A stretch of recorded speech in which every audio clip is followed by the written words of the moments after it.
Welcome, ladies and gentlemen, to another weekend of Clash Royale League Asia. My name is Joe Sophie. Joining with me is G-Clef for another exciting weekend ahead of Clash Royale. We're almost into the end of the conference division. Only 2 weeks left. Now it's going to be going over to Korea versus Southeast Asia in the South Asian home ground, obviously in Taiwan. It's going to be very exciting weeks of matches and 3 days to decide who the better region is right now. Yep, for Korean players, it is going to be their last weekend. And the next weekend will be Japan against Southeast Asia. So that will finalize our conference division. And week 7, next week is week 8. Right after that, we do have the postseason to see which region is the best from Asia. And that will be in weeks' time. I'm still excited. So far between Korea and Southeast Asia, 4-4, tied up. But this weekend is going to decide everything. Could be, but it could be just as even if it goes 8-8. Yeah, 8-8 once again. Could very well happen this way, but as you guys are watching from the overview right now, weeks 3 to 8, that's where we are right now. Conference division, we're at week 7, so only 2 weeks left to go before everything is done and over with the regular season. Then we will head right on to the playoffs to really get the best teams from each respective region and decide who the best team in all of Clash Royale League Asia is going to be determined to be. Yeah, the first place, as you see postseason, it's getting close. First place from each region goes straight to the semi-playoff for the playoff or the finals. And right before that, you have the wildcard match, which will decide who the opponent of the semi-playoff, who's going to come up. It's the second place from all regions. There's going to be another match that should be very exciting as well. And just wildcard tournament to decide who's going to be the 4th best team to join in that playoffs. It's going to be starting off from a semi-final standpoint. But before we do, we got to look at the best teams at the moment. We still, again, game with opponent sports equally just really at the top there, really unrivaled by any team in the tournament so far. They seem like they're very much the number 1 and number 2 team that we have in the league so far. Yep, again, Sandbox took a match off of game with last week, so they have one more. And Ponos also dropped another one against Sandbox, which is very surprising. The only loss for Mikambuya as well. That was one crazy exciting match on Sunday. Really was, and Sandbox, they're really not quite at the top yet, but they've made themselves into the first page, being in that top 6 in terms of the current standings as we look at it here. But Southeast Asia are going to be a little bit disadvantaged, just having played one less week than everyone else so far. So that will give them the chance this week to pull it right back through. But as we can see in the standings, the Southeast Asian teams, other than AHQ, seems like a little bit of a struggle streak when it comes to their recent performances. Yeah, still, we do have 2 teams from each region on the final page, so it's going to be about the same as Southeast Asia will have 2 straight weekends to catch up. And Korea, actually starting with Sandbox, which is a team on a rise, Joe. They have been dominating the strongest team from all regions. They basically haven't lost a match in a very, very long time, J-Clef. And Sandbox obviously looks better than Kingzone Dragon X for that exact reason. Kingzone Dragon X did look shaky at times, even against the mediocre teams out there. But Sandbox, even against the strongest teams, they know how to stay and maintain the composure to really bring in the victory when they need it the most. And they're going to be the first one to come up against Kicks, with Kingzone Dragon X coming up in Chaos Theory, with OG and Entus going to be Bren Esports to round out the day for today's Friday matchup. And we'll be excited to see how the teams kind of stand at the moment, because we'll get the different look at these 3 different teams, especially from Korea and Southeast Asia, go head to head. Yeah, that's the thing. Of course, Kicks very strong team with lots of plays from Dylan 1v1, even the ace match. But Sandbox, they are on a crazy rise. They defeated Pono Sport endgame with number 1 and number 2 in the same weekend. They are going up crazy, rising up, possibly the best team in Korea after this weekend, which is the final weekend for them. They were at the last place. They were at 12th place. But look where they are now. Maybe they can become the number 1 team from Korea. Really could really be that way because when their first season began, we were talking about the Sandbox in the roster. On paper, they might look like the strongest team we have here in Korea, but the regional division, when it came to the Korean teams facing off against each other, it never really turned out that way, and the disappointment really built up for the first few weeks. But here they are now. I mean, they're looking really strong. Shinchu, Beaver, Connie, and Ito. Who are you going to really count out? Because it looks like all 4 players are ready to play here. Yep. And we thought Beaver and Connie, the 2 more popular players in the team. I thought they were going to be the one carrying the team. Of course, Beaver with 1v1, having lots of wins. But last weekend, it was Shinchu who carried super hard, the only player to defeat Mikambuya in 1v1. He was literally defeating the final boss there. Mikambuya was the player in 1v1, played many matches, and really have not lost any when it comes to the 1v1 standpoints there. But see if the Shinchu or anybody else from Sandbox can defeat this team and to really continue their win streak here. It's going to be Kicks with Dylan, The Rock, and Johis, and Lampo in the mix as well. A new addition to this team. Lampo, of course, having lack of information could be a big help because this team right now needs a very good 1v1 player. Even Dylan, who was supposed to be one of the best from Southeast Asia with 1v1, has been shaken by lots of different regions. And when you lose the best player on when you have 1v1, maybe it's time for you to have a different roster, possibly bring in a new one. A lack of information for the opponent team could be a big problem. I mean, we know G-Clef, the importance of having a really decent 1v1 player that is always going to be solid for your team because it can carry it out with 2 to 3 matches in essentially, and that not having the best of 1v1 player in your team is going to drop you 2 points out of the 3, which is obviously not going to get you a win. And having a solid 1v1 player, that's kind of the characteristic of having a best team at the moment, as we see with Clash Royale League Asia. The top teams always have a great 1v1 player. And I feel like Kicks just might be missing out at the moment. They were relying on Dylan, but as you were saying, a little bit shaky these days in the recent matches. So see what the new addition comes for Kicks. If that comes in a positive way, we're going to find that out as well. Yeah, because the format, we do have the 2v2, which is very important to close out or to continue into the third match. But it comes back to 1v1, and when you want to have one for ace match, it does come in time where you have oftentimes bring in the 1v1 player once again. If he lost 2-0, maybe not, and drag one from 2v2.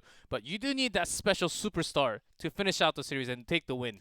And we know that Mikambuya likes to be that 1v1 player in clutch time. He doesn't really come out for that first set, that 1v1. He just lets the other players like Tengod, those guys to carry the load on the first set. But when things go bad and he has to go to the third set in the ace match, we always saw Mikambuya on the rise and really show that they can keep up this winning streak as long as Mikambuya is not shaken. But that could be Shinchu wins once again for Sandbox for 1v1. Not going to be Beaver, who have we seen all season long, but now it's on that 8-win, 6-loss record that he has at the moment. It's looking really good to come out for this 1v1. I think when we talk about cars, Beaver was like an automatic player, but Shinchu seems like a manual player. He can switch gears whenever he wants and just accelerates into the opponent. We do have Dylan once again for Kicks. Let's see if that helps anymore, because Dylan has been struggling a little bit more after the few wins, after Chaos Theory few wins. That has been the only one against Korea, against Japan. He has been losing a lot more. Instead of swapping out Dylan altogether to find a replacement for a 1v1, just get Dylan right back in the game, right? And just get his composure right back and get him in the playing status that gets him on the winning mindset. I think that's going to be the most important priority for Kicks, as they really put a lot of emphasis in 1v1. If Dylan does well, the whole entire team of Kicks does well just as much. And we'll see how much he has to prove, how much better he'll play today, because we'll see the bands coming through, and it's going to be composing of the Mortar, the recently rising of the popular deck we know with the Rascals and the Mortar. The Goblins are there. Everything to bait out the Long, and the Mortar does continuous damage to that one. Yeah, and the Balloon that actually Korean teams were banning against the Japanese teams very often in 1v1 has been banned from Dylan. Let's see if that becomes a good card to ban. Actually, Korean teams not really favoring to play the Balloon as much. Lots of times because they have the Tombstone to counter against it, or even the Tesla has been seen a lot against it. Yeah. Usually the Balloon goes very well with the Lava Hound, the classic Lava Balloon combo. Also with the P.E.K.K.A goes well with that as well. So you know, when we get the 3 minutes on, we'll find out without the balloon what the players decide to pick, because I feel like Shinchu banning out that card, being banned out from that card from the other side, might be able to think of something different here, but without that mortar, we're definitely not going to see the #1 climbing deck we see at the Grand Challenge. Yep, I think it's about time, and we are in the newest with the live update that came in Monday or Tuesday, depending on where you live, of course. We do have a lot more cards. Of course, the Spear Goblin had lots of changes. Slower attack speed, but a lot more damage. It's also, stronger. Yeah, stronger. But also Goblin Hut getting the change because of the damage change as well. And a few other changes. Wizard, maybe, but I think it's still very unlikely to be seen in the competitive scene. A few other changes like the Mega Knight that we have not seen too many in this competitive. Maybe it's about time we see that big boy dropping down into the arena. Really could, and something I would actually expect is the Valkyrie coming out a lot more often, especially in this meta where the units are becoming so important. You talk about the Rascal, you talk about the Goblin, anything to really bait out. Instead of using a log to get out of there, the increased HP and also the faster attack speed initially coming from the Valkyrie does so well to take care of units instantly, and you can continue that and save your log in case that Goblin Barrel comes through. But I think that will be a lot more viable, as people are saying the Valkyrie is a lot more stronger now. There's been lots of changes. If you are not familiar with the changes, if you have not noticed, it's very easy. Just press onto the bottom right icon on your home Clash Royale, and you can check out all the updates with the latest news. There are a lot, but in terms of competitive, I think it shakes a little bit. Yeah. But still, because the Rascals are so strong, they are really concerned about those things. That's exactly why we have the Moro ban here. We never really got a nerf to the Rascal after the initial release, and we thought it was a very, very strong card that can be utilized into multiple different types of decks. But in this patch, the balance that comes through, at least for a month, we're going to see Rascal still be very, very strong. And unless there's going to be a direct counter, talking about 3 spells is still a thing right now in the meta. It just shows you that right now, everything is still on the map. But without the mortar, I should say, definitely the top Grand Challenge deck will be out of play. Yep. Still, lots of variation is still possible, even without the mortar. Rascals with Giants. Even I've seen with Expos. Oh yeah. I've seen with lots of different spells as well. I'm not just talking about 1v1, even in 2v2. Right. They are everywhere, just shaking all the arenas right now, along with the elite barbarians as well. Come on. That's in the ladder. Once you hear that sound, you will be shocked. I mean, Simon talked about it all day. He's waiting for the day that we see Elite Barbarians in competitive, and I told him to shut up. It's definitely not going to happen. Elite Barbarians in competitive, come on now. I mean, it's definitely not going to happen. But if we do see it, it will be a sight to see, and we'll see if that guy wins or loses. I will stream for the next 5 seconds after. Wow, if we see Elite Barbarian, I will stream. Boys. I'll stream with you. Oh, yes, sir. That's a good strategy right there. Time's up. They have the 3 minutes after the ban to check and fix or revise any cards that may have been banned, or maybe they need to change a little bit, as the Balloon, which is not really the common card for Korean players in 1v1, has been banned from Dylan. Let's see what his strategy comes out to be in this first game. All the spells are available as well. Nothing has been banned out in terms of spells. The Tornado, Poison, everything is in there, and we're going to get ready to get into game 1 right away. And Shinchu versus Dylan to see who's going to be the first winner out of the set here. In blue, Shinchu. All the Korean players will be in blue. Weekend and Kicks. Dylan in red on top. Let's see, we are waiting for now. Comes down on logs. Seems like we are starting the fight right now. Offensive Infernal Dragon by Shinchu, and it's going to be an interesting way to start off. Yep, probably thought he does not have the best starting hand. Just wanted to throw that out of the way. Go back to 10 Elixir. He goes to the Electro Wizard. It's going to take care of that quite well, but a very nicely valued poison right there. And at least the Electro Wizard down. And see, the Valkyrie does come on, and it's becoming very, very strong. The initial attack speed of attacking much, much quicker as soon as it is summoned, that adds so much value to the Valkyrie. And even with the increased HP, just has so much utility. And there you go, and you're going to see the first Valkyrie of the night here, and we expect to see much more. And a Prince to respawn. An easy one. Minor actually do tons of damage, but this Giant is pretty healthy. And lands the first punch, and the second one will continue to hit. The Electro Wizard is definitely slowing it down. The last punch will not come through with the Electro Wizard shocking that away. And the P.E.K.K.A now is on the run. Can they make it through? This log will come through, trying to stop it in time. It's a shield off first, and the third will take it out, but P.E.K.K.A goes down at the same time. Very well calculated there by Dylan. Of course, a log being thrown out at the Mega Min. Just classic there. Because he knows, he only saw 6 cards, but still, he kind of knows that there are not that many small ones to take out. He just wanted to have the best cycle for the next upcoming cards. Just seems like the classic double Prince deck along with the Giant, and we've seen this many, many times. Something new is being definitely brought out from the side of Shinchu more than anything, but Dylan is going with the classic here. Yeah, it's a little change with the log. Just thinking about the Rascals coming in from Shinchu possibly. So Dylan changed it up with the log, but everything else still stays the same.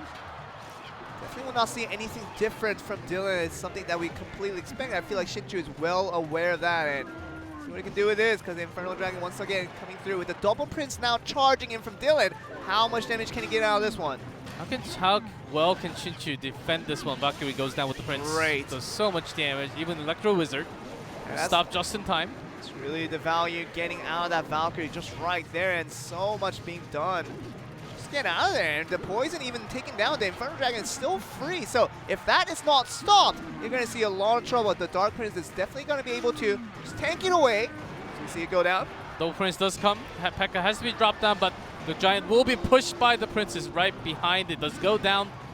How are you going to deal with this next push incoming from Shinchu, though? Yeah, the P.E.K.K.A really unstoppable there, taking all the damage from the 2 Prince, and just really cycling poison now more than anything. Not really expecting a hit from the P.E.K.K.A, but the Miner just trying to help out with that, but very nice. Yeah, but very nicely reacted by the side of Dylan with that Dark Prince on the summon.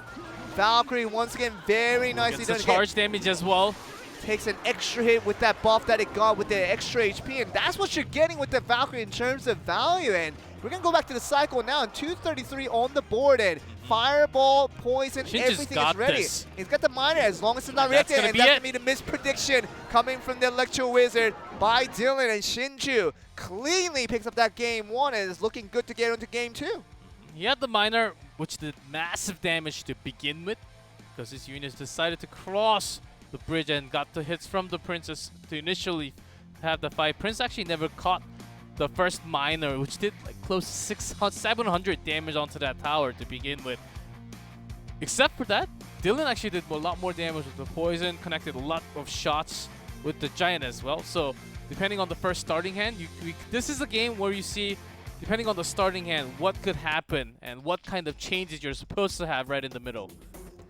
And I completely agree with you, G-Clip. I feel like Dylan played it very well. Defensively, he was on point. Everything was done right. But Shinchu just had the upper hand in terms of how he cycled around this deck. And the P.E.K.K.A very nicely done by him to make sure that defense was untouched in terms of all the charging units trying to come in. The Valkyrie was brilliantly used by Shinchu, in my opinion. And just everything that had to go with a winning mentality. He got the buffed units. I really played it very well. Got the win. And I feel like for Dylan, I think he wants to really strike back. See if he wants to kind of evolve from the classic deck. Maybe go with something new to really catch Shinchu off guard. Yep. Dylan brought in the log, which I mentioned in the game a little bit, because of the Rascals. But because of that change, he could not stop the Infernal Dragon from bringing that Giant down all the time. If he had the Zap, which was going to be the perfect counter against it, Giant could have done a lot more damage, was melted down even before getting to the tower. Except for the very first Giant,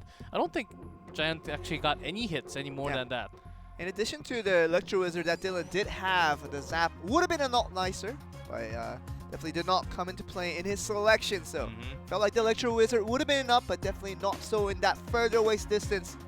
The Infernal Dragon wasn't covered, so like, I feel like we'll be ready to go into game 2 and see what the players make out of it, because Shinchu looking very dominating in terms of what he did in game 1. See what he can do in game 2 here. We'll see as we still have the same ban cards. Dylan expecting Rascal from game 1. Shinchu did not use it. Tombstone, and Shinchu shakes his head a little bit at the moment. Just thinking what it could be. It's really hard to tell, but the Lava Hound tells a bigger story now. Without the balloon, it definitely will not be the Lava Loon combo. So what he puts behind that Lava Hound. Expo. Interesting here, but say very nicely done. Rascal just taking care of the Infernal Dragon for now, but you know, Expo really being targeted away. Get a few hits now. Even the Tesla being planted. He's gonna go all in by the lightning. That is a big counter towards Dylan's side. Shinchu only getting about really 1,000 damage before anything was done there. Shinchu does have the Rascal Girl to take care of those pups a little bit, but it's not going to do as much as damage you would think. That's a good counter. Yeah, but it was a heavy investment by Shinchu, putting that Tesla right next to the Expo. Instead of defending against the Lava Hound, meant that he was going to go all in there. But which means that he still has those Teslas. The Rascal has to be dropped as a defensive tool this time against the miner and the ones coming in with the minions. Expo on the right side this time, just trying to go for the shots if he can. But the Valkyrie on defense now for Dylan, and so we can make out of this. Still the extra HP from the Valkyrie doing so well, and the Rascal girls doing their part to make sure they tank up the Infernal Dragon melting point there. Which is not the favorite move, I would say, from Shinchu, because once a lightning spell comes down, it seems like Dylan does not even want to use it. He's going to burn this tower down all the way to 0. He wants to have the lava push to the side, because I was possibly thinking maybe Dylan could just use the lightning and do the damage to Expo and the tower together, because he's been attacking onto the right side. But eventually, he already lost 1,000+ damage already from the Expo before he could even have a chance to use it. So I get his point of really feeling like that Styx Elixir use is not the best of here. But Lava Hound, he's just going to go for all in on the left side. And the Tesla, just a wonderful defense against this level 1 legendary card of Lava Hound. And also defensive Expo for some time. And his push, which seems like a very heavy push, really will be defended very well. Very nicely, yeah. And there's nothing wrong with that one, and no one's going to complain about the defense that Shinchu had put out on that one. 1179 for extremely heavy push. We saw out there once again a Tesla use. Very nice. The Valkyrie even being tanked away by the Ice Golem. No problem whatsoever. Even the Miner having a hard time trying to do at least decent damage to the left tower there. Can he finish off this set? I think the answer is yes, and that's 100% guaranteed. With the lightning spell, not enough damage to the tower as well. It's going to be one tower down of Dylan, and takes game number 2. Brings a set to the team for Sandbox. Even cleaner than game 1 was game 2 for Shinchu, and starting from last week, man, and coming from Japan, and meeting out Meek and Booyah was a big feat by him, but he does it again, once again against a Southeast Asian player with Dylan. Obviously looking like one of the better players out there, making this match look very easy for him in this 1v1.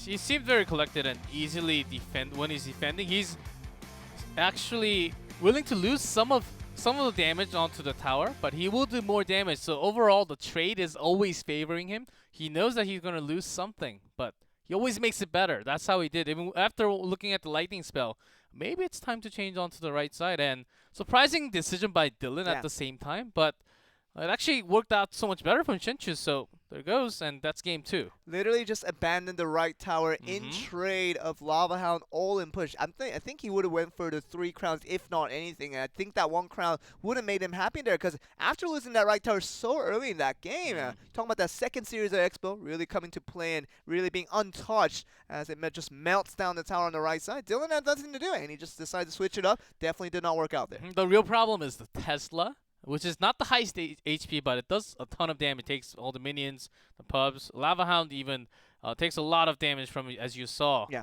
And that's another structure that Lava Hound actually has to go before the tower.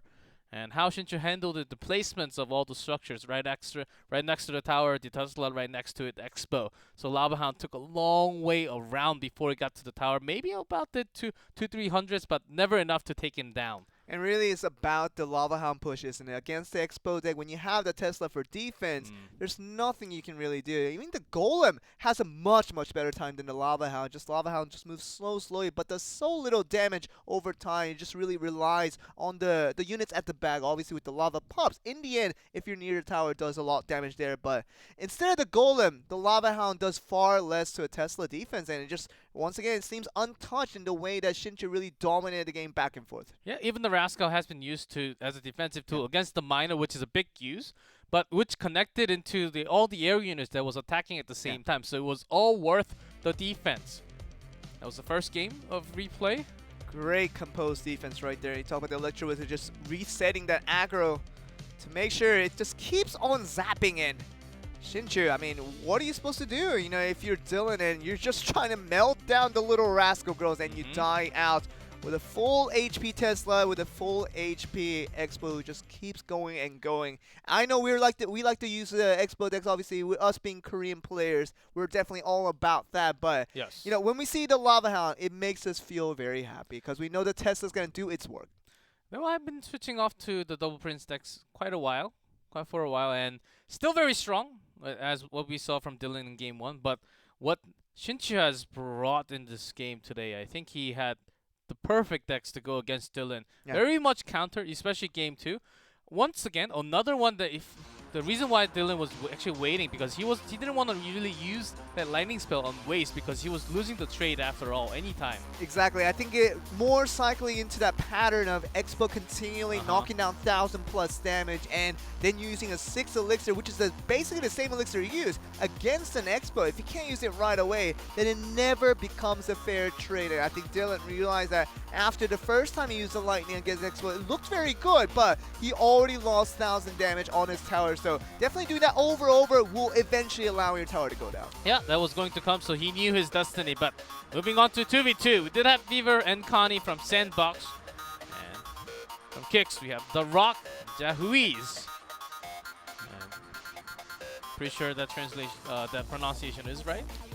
I asked the manager, and he said that's the way of pronouncing is Jahuiz. Jahuiz. Let's get this one right. Pretty cool. All right, and There's at the camera. I'm watching you at the same time. There you go. I mean, 1 win and 2 losses. Not many games played for this guy, and a new addition here. And along with The Rock, see what he can do because Dylan seems very disappointed in his way that his decks didn't work out. Obviously, his plays didn't work out as well. So with these two guys, can they beat out Beaver and Connie? Because without Ito and Connie is the typical duo we have for Sandbox, so that's been very, very good. Beaver being added onto this lineup here, see how that changes up the flow for this team. That has been the trend for all the teams, all regions, the better teams especially, having a specific player for 1v1 and having a duo for 2v2. Usually The Rock has been playing along with Dylan because Dylan's 1v1 has not been working.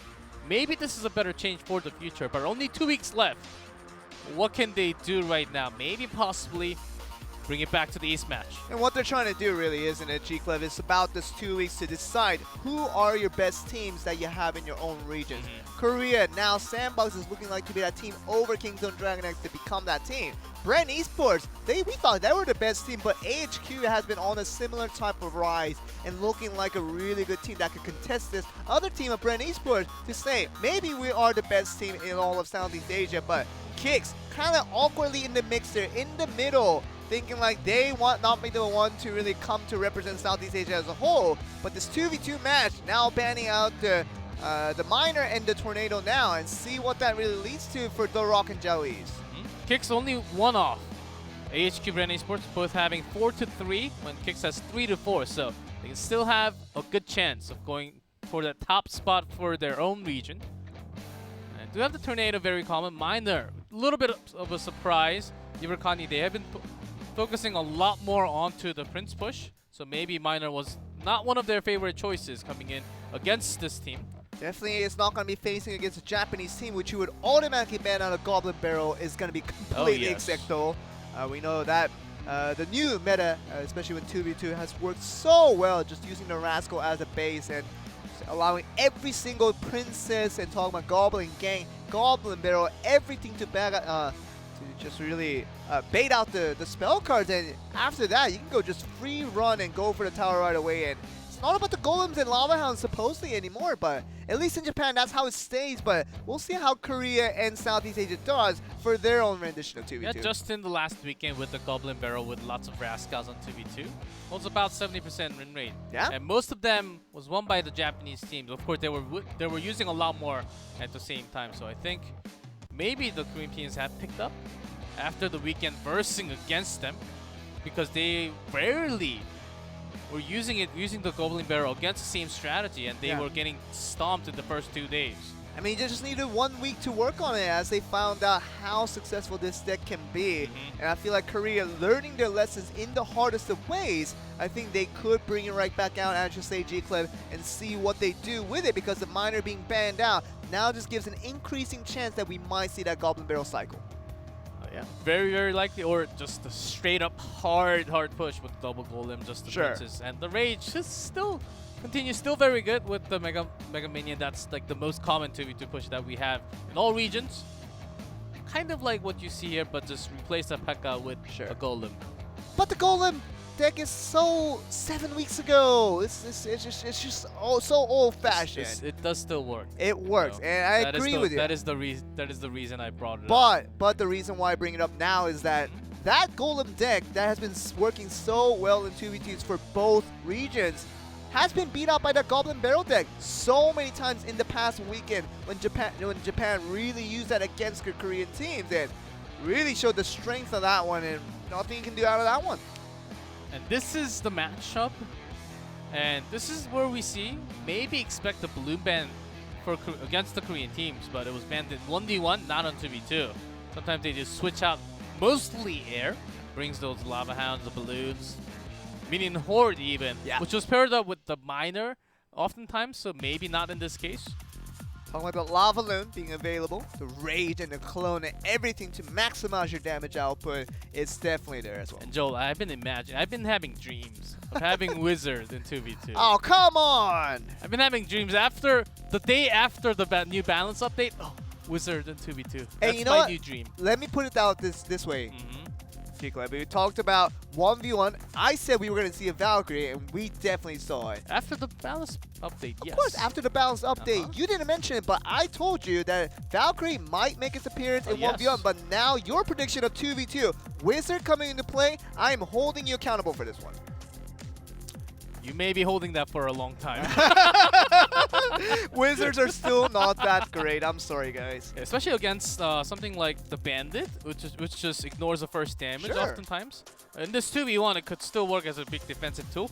Maybe with a Tornado, I think it's an okay one, but without the Tornado, has been banned from kicks this time, so maybe not in this one, but we'll see a little bit more. I mean, use it in low elo, guys. Wizards are great for defense, then you can just watch it as it goes fire spraying on your opponent's tower. You can do that when you got a level 10 wizard already up on your arsenal, but in competitive play, it's definitely something that's really difficult to see because it's so easily countered against in terms of spells knocking it down so easily. We've seen Sparkies, we've seen amazing things happen. We've seen the bomb tower as well, as we saw from, I believe, from Connie on 2v2, of course, against the Golem.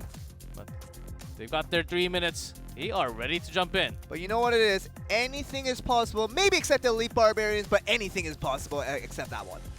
I think we're getting ready to get in the game, guys. That game one will be right underway and see if Kicks can fight back on this one, because the Sandbox looking so dominating in 1v1. I think they want to continue on this dominance as we start game one here. Such intense music. That's what you get when you get to the Legendary Arena, Arena 12 for the 3.8K and above. Precisely. The Golem deck, classically, starting us off here. Prince, the exact same. A little bit faster for Kicks. Yeah, it's gonna get that jump start here, so the Prince's Tower gonna help out just a little bit, as if that makes a difference. Got a Tombstone ready. But even the Rage smells, so Kicks actually wants to push all the way out. Luxury Wizard does go down, so Inferno Dragon will be doing a lot more damage now. Okay, offensive Rage being used there by the Rockin' Jowies, and Kicks had a really good defense off, and really had a good time here, and the Inferno Dragon still no contest for Inferno Dragons to Balloon. Okay, the Let's Balloon see if is that right actually goes all the way in. Only an Inferno Dragon, no defense, charges into the tower as well. The Prince is still doing a Tower's wall going rock, even with a down. drop. That is a huge push right there from the Rockin' Jowies. Look at the Inferno Dragon has been there the entire game for a minute or more. Oh my goodness, that's a long surviving no dragon defense? right This top, okay, let's have to zap. It was going to do 2,000 plus damage if it was not contested. Very nicely done there. We saw the Inferno Dragon on defense for Beaver and Connie just being used to knock out the Balloon, but the Prince was left free to do all the charge and the damage coming through. Even that Graveyard just basically desperately getting away that 3 elixir just to stop the charge from the Prince. But once again, the Golem is already here and still doing so much work now as it already gets it down to 1498 on that first explosion. Kix just having an easy time. No real threat onto the Infernal Dragon has been the real way, because the Mega Minion was holding a great line of defense for Kix. And look at the defense that coming in from the Rock and Jellies is so perfectly done. And 24-28 on that push, are you serious? Barely some scratches on it. Literally. And Chris actually goes far beyond this time. Okay. It's a big problem for Sandbox to come back, but Kix having another great push. Poison will be doing some damage with the Rage. Defensive Rage right there, very nicely to make sure it gets all the damage done. The Lightning being used a little bit abruptly there, and how much did he get out of that one? But that's a lot of elixir to use just to get a few of the low HP units out. Kix, all they have to do is defend for the next 20 minutes, and they will take the first win in this 2v2. There we go. We're going to see this come through. The Electro Wizard now trying to do some work, but the offensive rage for Beaver and Connie, this is going to be their last push to try to get 1997 damage out, but how are we going to see this work out? The poison, very nicely done. Nothing for them to do. Just a celebratory rocket kind of acknowledging that they have lost that game, and we're going to go to game 2 with Kix looking very good to get out that win. What a massive push. First one was gigantic, even throwing everything in the air. Having the balloon, which actually did not do too much damage. It helped, but the major damage actually came from the Prince. Got the charge off directly to the tower. Even the Infernal Dragon was going to bring down that tower regardless. Literally, Beaver and Connie, they just didn't have enough elixirs to defend out both the balloon and the Prince, but eventually, you're talking about the Infernal Dragon just trying to wipe out the balloon in time. It didn't even allow it to get down before it got its first drop. So, kind of mission failed both ways for them there. And they started off with the Golem and the Prince just the same. And something that didn't happen along the way was Beaver and Connie being very successful in their first defense. We did see the rocket from Sandbox, from Beaver and Connie. I think they were just holding on to it because it was hard to land on both targets, or more than the targets they wanted. Prince was charging in, and the Infernal Dragon was quite slow, so you can't really hit both at the same time. It's quite hard. And maybe they just didn't have any rockets to begin with. Yeah. That's why they're so far pushed that they couldn't really defend it against.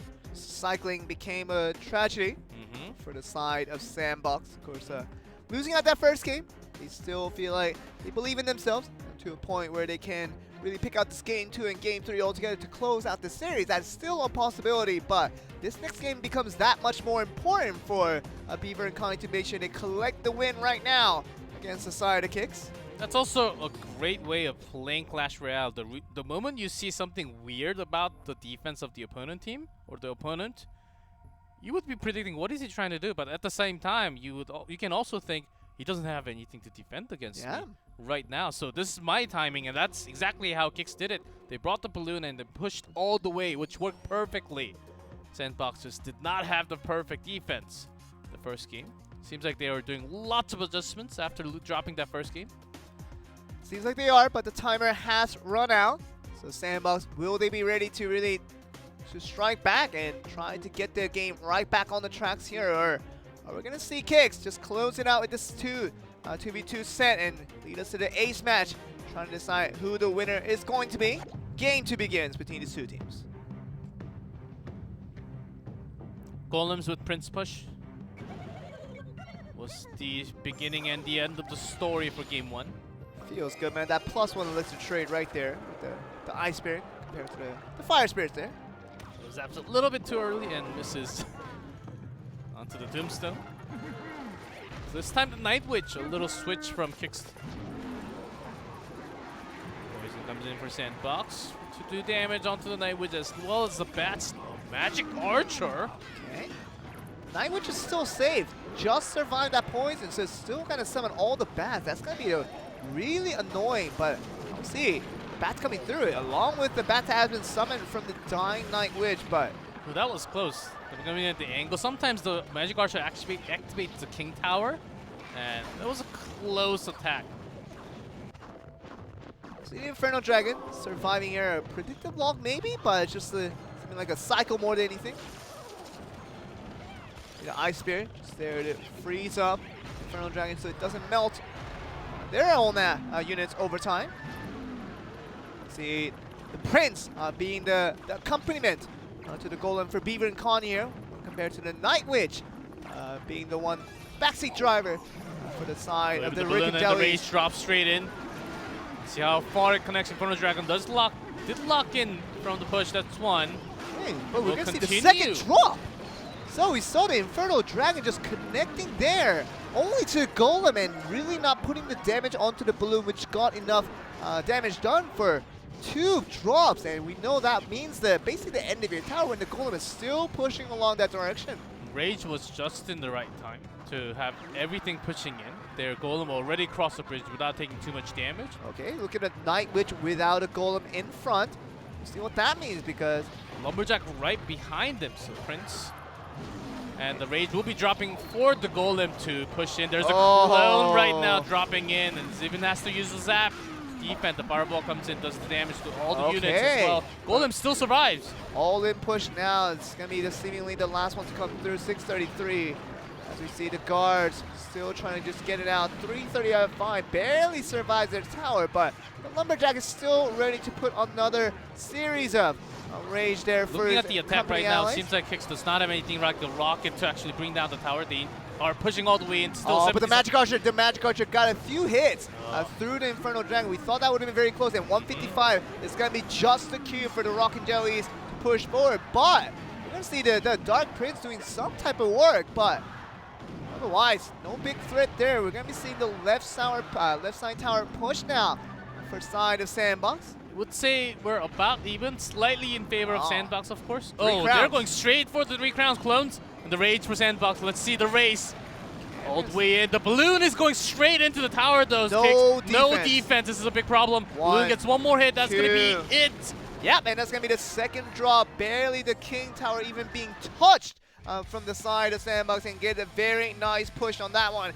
Get the double drops on the balloon the first time around. That gave them a huge advantage for Sandbox to push all the way through, and snowball that they did to get that double drop in the end to secure the second tower for the win. That was a close race. I would like to see those kind of races. And the win point for Sandbox for that balloon had the speed as well with the Rage spell. Kicks, maybe they thought they had the speed as well by putting that Golem all the way down to the off lane without the tower. Still way too slow, and to talk about the HP onto that King Tower also, it's going to be basically a free win for Sandbox when you think about the race. I mean, did they just not have enough confidence on the fact that they couldn't defend against the balloon push? Maybe that was their thought process for the side of Kicks, because they literally just abandoned the left tower altogether and tried to go for a King's Tower push in the end with the 3 crowns. But we saw the 4k HP that it had. It just really was going to be hard to take down. So much HP they had to compensate over, and it became very, very easy for the side of Sandbox when you gave it a free lane with the balloon and the Golem just trying to do work. Yeah, that's basically what we had, and comes down to the final game. Still on the match point. Oh, now on a match point for Sandbox. They bring it back here. The Rockin' Jellies, they got a great starting end first game. They made it work, got the tower down, defended pretty well, but game 2. Oh, once they were falling behind, they were dropping everything. Yeah. Just burning those elixirs, dropping down anything that was possible to make the push happen. Even a clone just being attempted there by the side of Kicks, but nothing coming to fruition there, as we saw Sandbox cleverly using their advantage until the end of the game. And here we are at game 3 for this set here in 2v2. After the 1v1 victory that Sandbox got, this could be the last game to end out the series. So game number 3, and potentially the last match for Beaver and Connie if they can get the win. Feels good, man. Ice Spirit. The Ice Spirits. The barrel. Okay. Which we thought we were going to see at least once today. This is a Japanese deck. I think we are going to get this. We're going to get the this. Dark Goblin, yes, exactly the same one. The Princess along with the Dark Goblin feels great, man, because this is going to work out tremendous. Even the Lightning, nothing for them to do now. Even had to zap it away. So 8 elixirs used on that sequence, really got nothing out of it. Inferno Dragon still survived. That's the real problem for Kicks. Is? Lightning does not take it out, certainly. So much elixir now available for Beaver and Connie just to go on the aggressive push here, and the Bats are even trying to help out. The Dark Golem just going to work. A second one just to make sure it stays alive. And his first one was actually a little bit greedy, I would say. The second one, a lot better placement. Okay, look now at comes this. in with the barrel, perfect timing, so Prince They has don't have to a deal log. with it. I don't think the Rockin' Jowies, they don't have a single log in their deck. And this is going to be a huge problem, as that's the main potential in trying to defend against these double Goblin barrels from the side of Beaver and Connie. They just not have it. Oh my Poison goodness. from Sandbox works it perfectly. They need to do some chip damage to finish off. Complete miss in the deck composition for the Rockin' Jowies. If you don't have the log against this deck, you're going to have a hard time. Yeah, we did see a zap. Lightning spell. Even if you have the zap, you can't really take those out, so. Even the Princess is still right here to play and even needs an extra elixir for the Ice Spirit to wipe it down. He has to go for all here. The Rockin' Jowies, they have nothing else but to go for a golden push, hoping it gets 3 crowns. But otherwise, we're going to see tower going down left and right for the side of Beaver and Connie if they can play this correctly. Let's see how well this Inferno Dragon works. I think it was spawned a little bit early, and doing poison, doing massive damage. The raise comes in, bound for the Kicks. We see this, the lightning being done to clear out the waves, but nothing doing as we see. Just a very easy Dark Goblin still surviving and doing all the defensive work. Now they have plenty of elixirs to make sure they get everything done here. Even a single stab coming from the Goblin Barrel is going to be doomsday trouble for the side of Kicks team. They don't even focus onto the right tower anymore. Oh. For that left, so much damage with the everything onto gone. the Bats. 352 now on the right side tower. They have to go for 3 crowns. The Rockin' Jowies for Kicks team, unless we're gonna see just a complete turnover, and we're gonna go to overtime in about 10 seconds. Yeah, with the explosion damage, we'll get the tower, but they have a lot more spells. Sandbox has a poison. They can just throw anything. They surely with the rocket over that damage, and they will finish the set and the match by taking the 3rd game. What a way to finish there, just hiding that rocket until the very end. Sandbox looking very good, using that Japanese deck to their advantage. And, you know, if you get beat by it, just use it against your other team. And that's what they did, Sandbox, and looking very, very good as they finished out that game 3. And now we're going to get a clean sweep. But Sandbox looking just as good from last weekend. Here they are continuing on their win streak. Yes, for now, they are actually the first team from Korea. They were the last team in the entire region. Yeah. Not just the region of Korea, entire Asia. Yeah. After the week 3, but week 7, they're the first team in Korea. How can you do this? This is nearly impossible, but the amount of work we can actually see them in practice and the strategy, they're willing to adapt new strategies, after you lose, even if you win. This is a brilliant strategy. Let's practice and try to use it on our own. They did it right after. I mean, the entire roster of Sandbox had great innate talent, and we knew they were really talented players to begin the tournament off, but something didn't connect in terms of communication, and the team synergy definitely wasn't there for the first few weeks for Sandbox. But after those struggles, man, has it been a roller coaster ride, just going up and up and up. Yeah, I would actually say they were possibly the worst 2v2 team at the beginning few weeks, because they had no teamwork. Close to 0 synergy between the teams. And after all the practice, after learning throughout, taking the pain, they come all the way up. We're gonna take a look at the replay as well. And this was the push that Inferno Dragon did not really get the balloon down as well. Even that Magic Archer just barely on that tip of that poison to make sure it goes down at the end of the cycle was very important in the way that Beaver and Connie just measured their skills one by one. The spells were very nicely done each time, and the defense was really the story of Sandbox for even just the 1v1. Talking about Shinchu doing so well on defense, and now in 2v2, they did so well on defense that it really didn't allow their opponents to do much, especially for the Game 2 and Game 3, which did clinch out the win for them. Yeah, with the race and even the Tombstone, they had enough elixirs to put down the Tombstone just to get maybe a second more in the defense because they were racing all the way in and the balloon popped right off, and that's how you bring a win. Not just attacking, but they're able to strip down to elixir level and point on everything that they are trying to do defense on offense at the same time. So they got everything down. Sandbox, a great team right now in this league. We're looking very, very good, and it just looking like they would continue on their dominance and maybe just rival out the top 2 Japanese teams we have in this league to see maybe they're just as good as them or even better. That's going to be a statement that we're going to be trying to answer the question to as the weeks go by. But we're going to get to an interview to see how they felt after today's game. 好，那我们今天先恭喜 Sandbox 拿到了6连胜。 축하드립니다. 네, 유용선을 받았으니까 진심으로 축하드립니다. 哇，6连胜真的是一个相当 Congratulations, Sandbox, for taking the 强 win. 大的一个状 네, 态。 유인승리라니까 정말 너무 대단한 일을 하실 것 같아요. 那想先问一下，都是第一次来台湾吗？ 네, 혹시 다 처음에 대만에 오신 Is this your first 건가요? time in Taiwan?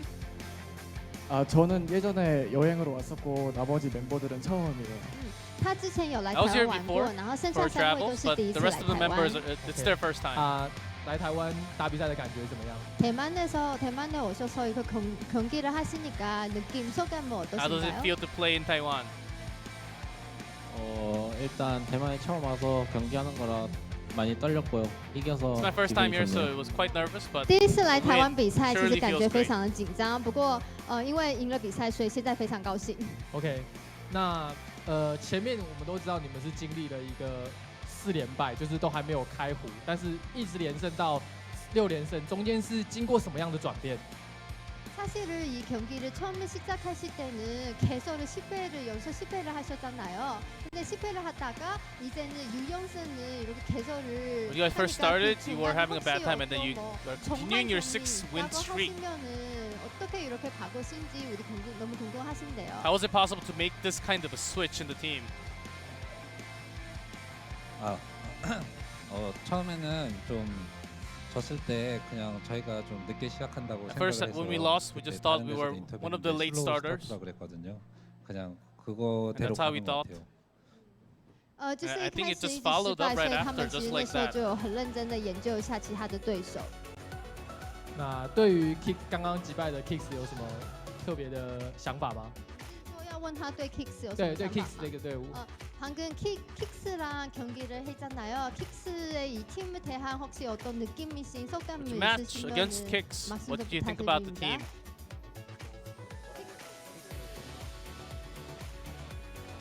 저희가 분석하고 이제 카운터 짠 대로 그대로 잘 흘러가는 Studied 느낌이라서 되게 Analyzed and 편하게 이긴 느낌이었어요. counter decks 就 actually 他 worked 们觉得他 perfectly 们有 as 照 we 他们 planned. 的作战计 So 划， we 就 actually 是 had a 好好的 comfortable 实习，然后觉 match 得他们 today. 就是玩的还蛮不错的那样子。 OK， 好，现在你们已经是目前韩国赛区的第1名，暂时，因为等下 King 总要打。那你们还有最后一场比赛，有没有什么想讲的？你们的最后一场比赛做准备，本周。 지금은 처음에 경기 시작했잖아요. 그래서 지금은 한국 팀에서 치고 오면은 1등을 차지하고 있어요. 네, 앞으로도 한 번 경기를 남았는데 혹시 그 남아진 그 경기에 대한 어떤 준비를 하고 싶은지. So that one more match. How are you going to prepare for the next match as your first place for now in Korea?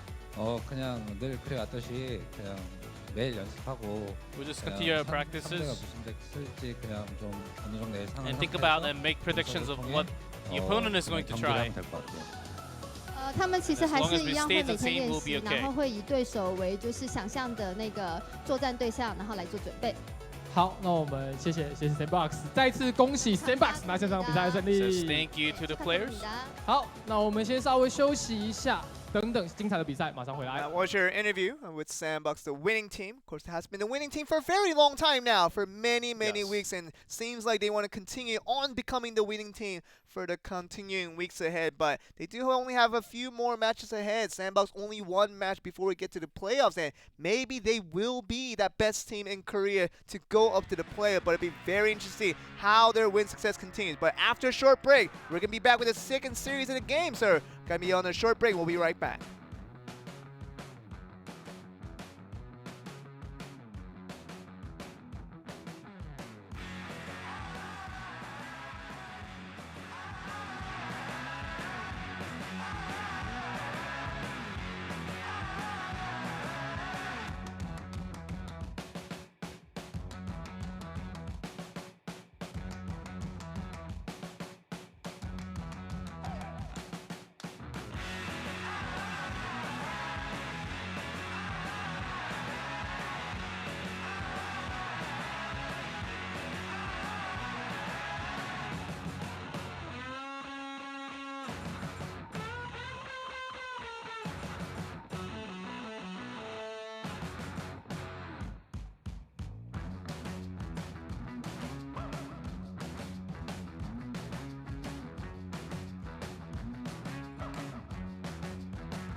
Welcome back, guys, to Clash Royale League Asia. We're back with the second series of the night after the first one went really just handily to the side of Sandbox, who's looking just as dominative as ever. But game two, the second series, should be very interesting to see. Expo Master, along with the entire team of Kingzone Dragon X, see how they fare after they had some mixed results here and there in the past couple of weeks. I'm sure they watched the first match, and to catch up to Sandbox now, they need to also take the win against Chaos Theory. It is not going to be the easiest because Kingzone Dragon X, they have been suffering a lot, has been playing very poorly against a surprise deck, surprising cards.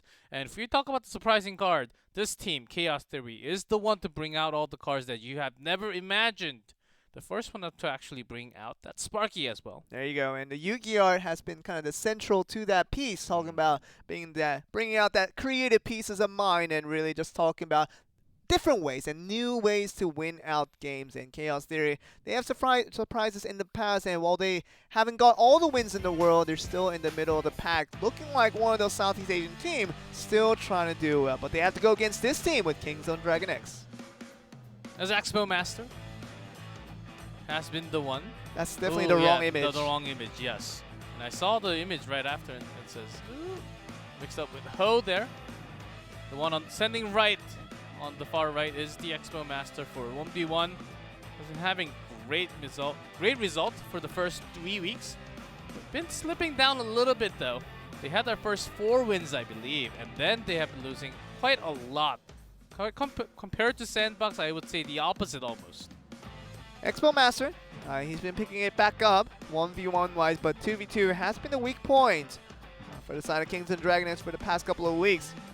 To go up against this team though, Chaos Theory with Ray Baggins, trainer Dexter X, JTV along with Yugi Art that we were mentioning earlier. You see the smiles coming through. Well, half of them are smiles. They're all waving though. I think they're ready to go up against this Korean team to see what they can make out of it, because seems like that 1v1, of course, with Expo Master probably going to make his entrance back again to see what they can make out of it instead. Especially for Chaos Theory looking to win a game now against this Korean team. Wonder who is going to be for 1v1. Very likely Expo Master from Kingzone Dragon X. That has been the way. Maybe it's something else. Sandbox is trying something new with Shinchu. Has been working greatly starting from against Japanese teams. Yeah. Maybe it's about time that Kingzone Dragon X also starts something else, as when they had Expo Master for 2v2, I believe their result were a lot more positive than the ones we had later. So maybe it's about time for them to switch up a little bit going to the last weekend here. Could be the way, but you know, Expo Master has been picking it back up in terms of getting the results, getting the wins. It's been a lot more solid for this guy for the past couple of weeks, and you know, it's been shaking more the middle processes, especially with him going against the Japanese teams, has been a real struggle. But you know, week 6 looked a lot better for this guy, and maybe you know, go on to week 7 now against the Southeast Asian teams. I think he might be ready to go, but we all could be wrong. We could be in for a lot of surprises. But in terms of the duo, that's gonna be the more important story for Kingzone Dragon X, to see if they can recover from it. Yeah, same story for Chaos Theory. Let's see who comes out for 1v1. As we're about to see, it is going to be Expo Master. Most common 1v1, playing 28 games now. That's a lot of games. Yes. G-Cliff, 18 wins and 10 losses looks very, very good, but I talk about not many players have recorded 10 losses. Ooh, and Ray Backus, who actually has been in the seat for a long time. Yeah, he's been benched for quite a bit, but Yuki Art, we'd like to see him in that 1v1, but this time it is going to be Ray Backus. Let's see what he can make out of it, this 1v1 versus Expo Master. Seems like Chaos Theory, they are really switching in and out with all their players playing 1v1 and 2v2 sometimes.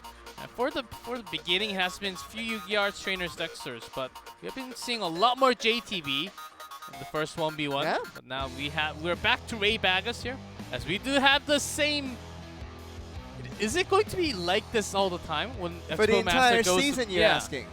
Because yes, Expo I think it is. always bans Elixir Collector and Expo. Obviously, Expo being banned out by his opponents every single time, G-Cliff, and you see this pattern continue here. Ray Backus still believing in the fact that Expo is quite good when Expo Master uses it. 1, 2, 3, 4, 5, How many times, 6, G-Cliff? 7, Tell 8. us! How many times have we ever seen this ban come through for both sides? Oh, I wasn't looking at the bans. Sorry. Oh, okay. I was counting how many wins the Expo Master actually has. By set, 8-3. Okay. So that's quite high of a win rate when you talk about 1v1 only. And this is the same deck because same bans we have. Expo Master, whenever he says, I don't care what the ban is, but as long as I ban the Elixir Collector, I will win all the games. That's how confident he is with the ban. I think the only fear that he has is maybe the 3 Musketeer. And when Elixir Collector is banned out, it's a lot harder to play that card. So just making sure those are out of the way. Could really see that from both ways, because you know, we've seen these banned before, and it's becoming a lot more usual now. The more and more we see it. Now in week 7, we're kind of getting accustomed to The Expo Master's reaction in terms of what he likes to do in these situations very much brings out the Golem many times around. Without the Elixir Collector, he still makes it work, but we've seen a lot of charge decks from Expo Master. That has been a thing with the Bandit and the Battle Ram. Everything combined with that has worked out for this guy, but you say 8 set wins versus a 3 set loss is a fairly positive record, and it's going to be still the reason why Kings of Dragon X will still be reliant upon this player to win his games. Yep. When he bans Elixir Collector, when the Expo is banned against him, 63% win rate by games, 12-7. So that's pretty good actually. If you think about the ladder, how much you can climb just on the fact, over 60%. That's a great win rate to have in competitive scene. Could see what that means though. See the most played deck for Expo Master is going to be shown as a graveyard. It's definitely likened to use that card as well. For the Ray Baggers of the side of Chaos 3, it becomes a lot more of a question mark in terms of what we can expect out of this player who has been mostly on the bench the entire season. Not playing many games, just playing a couple of 2v2s, but 1v1, it's really hard to see this guy, so see what he makes out of it. It's going to be interesting to see here. We did see Ray Baggers also in 2v2 with Trainer's Extra. Didn't really work out as just recorded 0-2.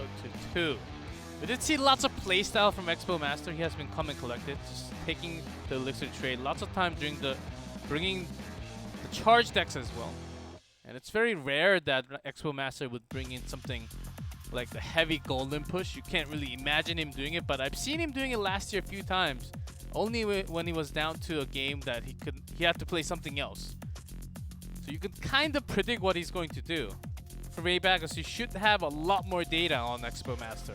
Definitely does, and if you've been studying his plays all season long, there's a lot of games to study over. He's played 28 games so far. Of course, most of them he did win out, with winning a lot more than he actually lost, so Expo Master still hard to really study against, because no matter what you bring, he always seems to have something different ready for you to play against, and that becomes increasingly difficult for his opponents every single time.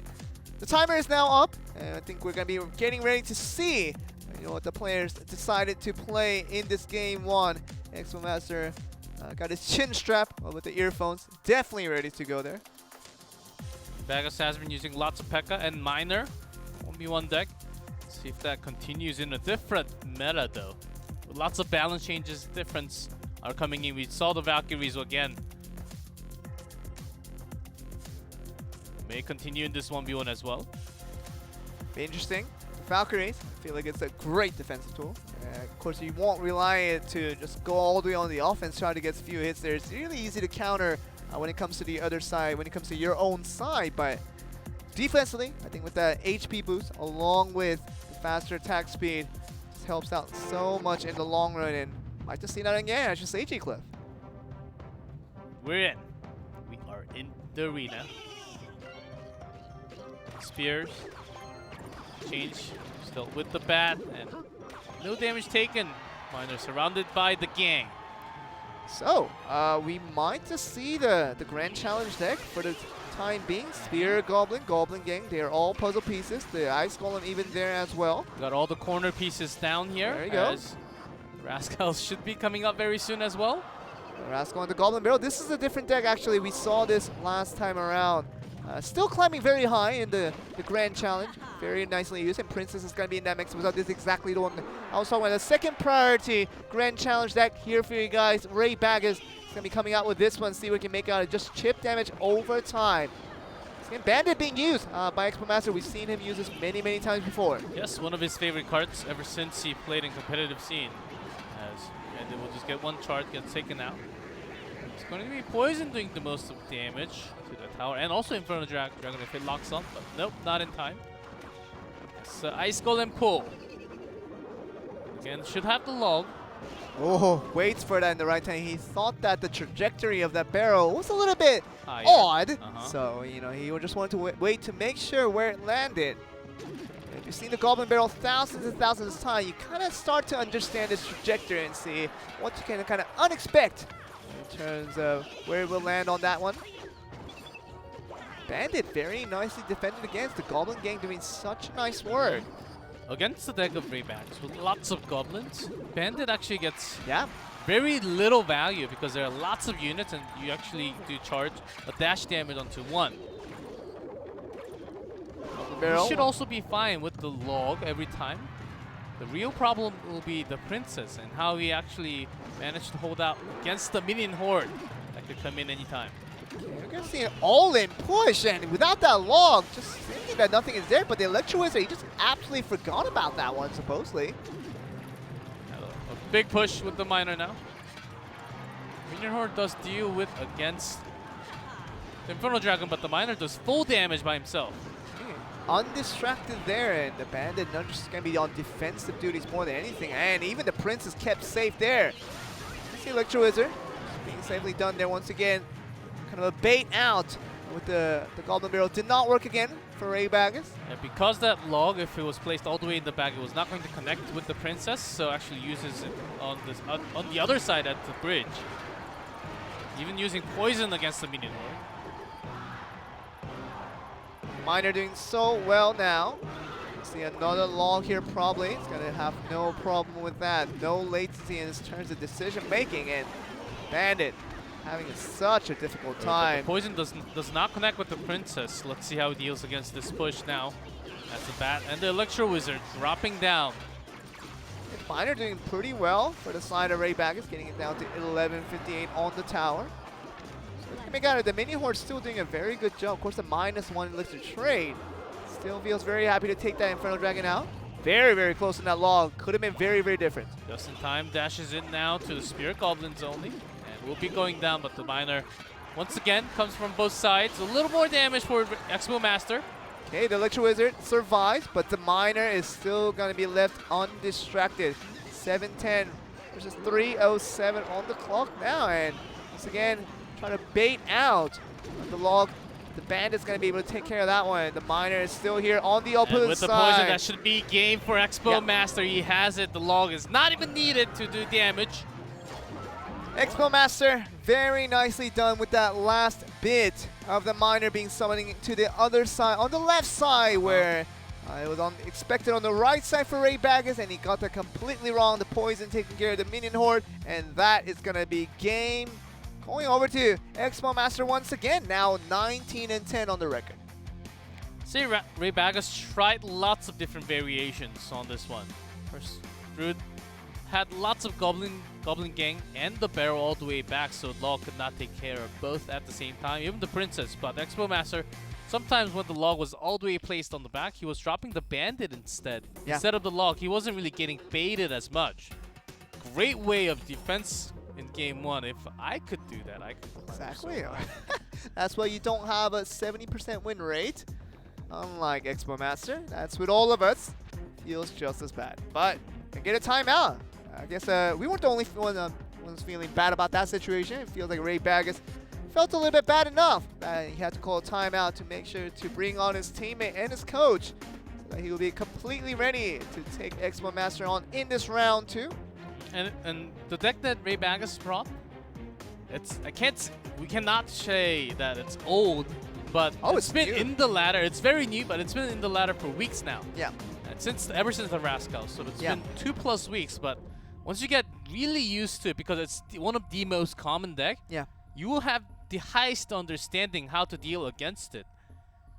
You would imagine if you're Expo Master playing in the ladder, playing in Grand Challenge just for fun, using that 100 gems to get in there, I think he would have faced against at least 100 of those matches just by himself, or even more of composing of that deck. Of course, the more of that comes through with the Rascal Mortar deck, which is the most popular, coming from Grand Challenge. But in that second most popular deck, by far, with still a very high win rate.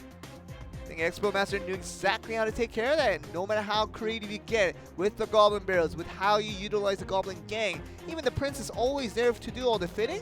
You just know with Expo Master, he knows how to take care of every single situation. He showed that there.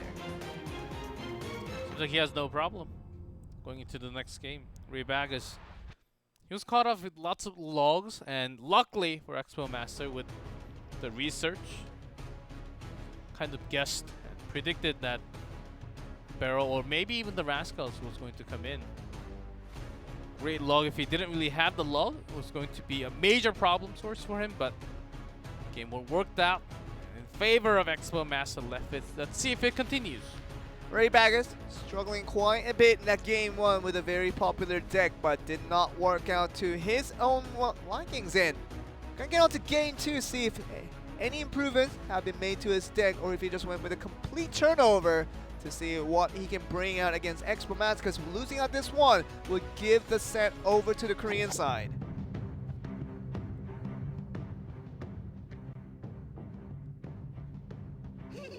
Barrel again. This time a different response from Expo Master though. With the Goblin Barrel. Maybe the same one. Okay. I'm smelling all the goblins here. Okay. And it doesn't smell good. Oh, he's going with the exact same deck, I think. Those 3 pieces are very, very crucial, but a miner in addition to the Goblin Barrel. See how this works out, but I think it's still going to be primarily the same method being used. I would say even better for Expo Master in this case. He has a Tesla and the minion horde can actually go down entirely with just a single Tesla.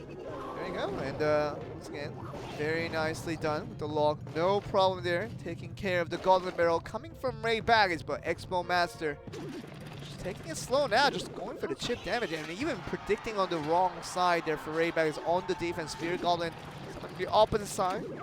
The Rascals now just ready to do all the bidding in terms of on that defense on top of things, and really nothing coming from Ray Baggage at the moment. This is very likely, very like a Expo deck with the Rascal, but of course that's banned out in this match. So with the miner, let's see, a little bit of an adjustment from Expo Master. Feeling comfortable with the cycle. Ray Bag is keeping the exact same deck right now. It's not really working out for him, as he does not have the second power source. Tesla is so good. Just one zap, as you were mentioning earlier, just gets out Even the the Ice 5 Spirit. elixirs. Yeah, the Ice Spirit just to make sure they go even in elixir count, but make sure that no damage is done to the tower. Still very nicely done. Once again, a log will be ready to take care of. No problem there. So damage source from Ray Bag is mostly coming out from the barrel. But what else is he really going to connect? A few Princess shots, maybe? But Expo Master has a lot more. Miner, the Rascals, and even the Poison. So that's something else that he has in his hands. We're still going at this though. The Rascal being used for defense at the last minute. 1391 to 1540. Ray Baggers does a lot more damage with the Miner. Does connect 3-4 hits. Then we see the Dark Goblin just going to town. With the, not with the latest update, but with the buff before. That's the minion with 2 shots now. See a miner being used, even a poison to make sure there's no distraction right there from Ray Bags and Expo Master. Looking like he's ready to finish up the Even left the shots tower. from Spear Goblins as well, down to 334. 334 versus 1450. Now he's just going on the opposite side. Are you serious? I think Ray Bag is out of ideas completely. He was focusing onto the left hand the entire time, and with the done. poison, that should be game. 61 down to 34 to 7 in the last tick. Not even to just finish him off an Expo Master. A clean win, and just adapt to finish everything off. His usual ceremonies. Just let everyone know that he is still one of the best players out there. What a great defense. The moment he saw the barrel flying out, he actually threw the log already. Those early logs coming in. He basically knew where Ray Baggers was throwing all the time. And against the same deck twice, which is very common on ladder. I mean, just talk about getting comfortable. I think the moment you saw the barrel from Expo Master, you thought, ooh, this may be a second win for me. I think that's exactly how he felt. I think that second game went better for Expo Master Yeah. than he did in the game 1, and I think he's literally just having that same deck, thinking that the miner would be the difference there, but otherwise, what are you going to just trying to do? Maybe Ray Bags literally just prepared one deck for this game, and that's all he used in it. Didn't work out for 2 games, obviously, and that's going to get a very nice, easy win towards the side of Expo Master.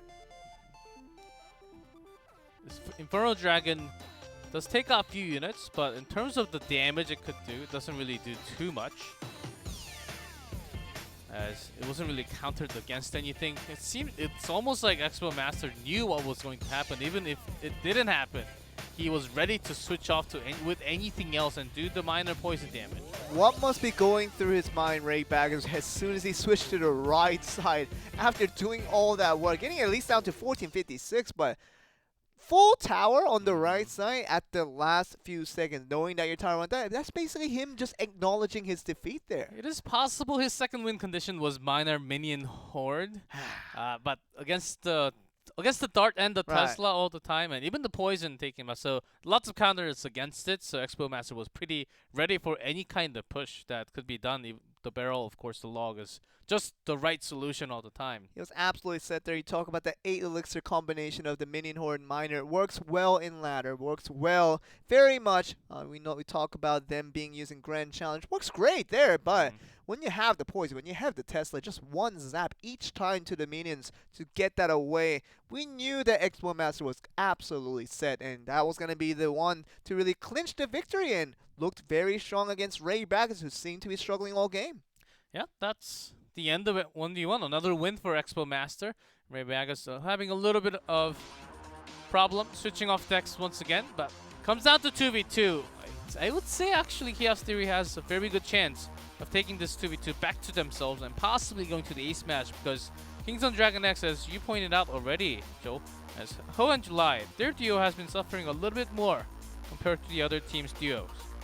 3 wins and 5 losses. They did get the most recent win against their finishing match against Japan, but now coming into the Southeast Asia region, and they might have to go against a very strong duo now that Ray Baggers was in 1v1. Dexter's and JTV, even Yuki-Art is going to be available, but I think I see Yuki-Art sitting there in the back, so that might just mean that JTV might be his partner here with Dexter, and Jay looking very, very strong in this duo performance. It's going to be JTV, and often a lot more in the 1v1. Only 9, but it's not very. Let's see how often he actually paired up with Trainers Xers. 4 sets, so 5 sets. So 5 sets, okay. But only having 1 single win, and the rest of them 4 losses with JTB and Trainers Xers together. So definitely off to a losing streak for sure. We'll see what that means, though. We'll get these 2 players, potentially the 2 best players they have in this team, with Dexter and Jay looking like they had the most solid performance, especially in their 1v1 criteria. But against Ho and July, who has performed very well last week, but like I say, over time, they've had their woes just as much. So we'll see how these 2 struggling duos find the conclusion in terms of how we're going to see this 2v2 unfold. But literally the Japanese 2v2 deck out of here, with the Goblin Barrel being banned away by Kings of Dragon X.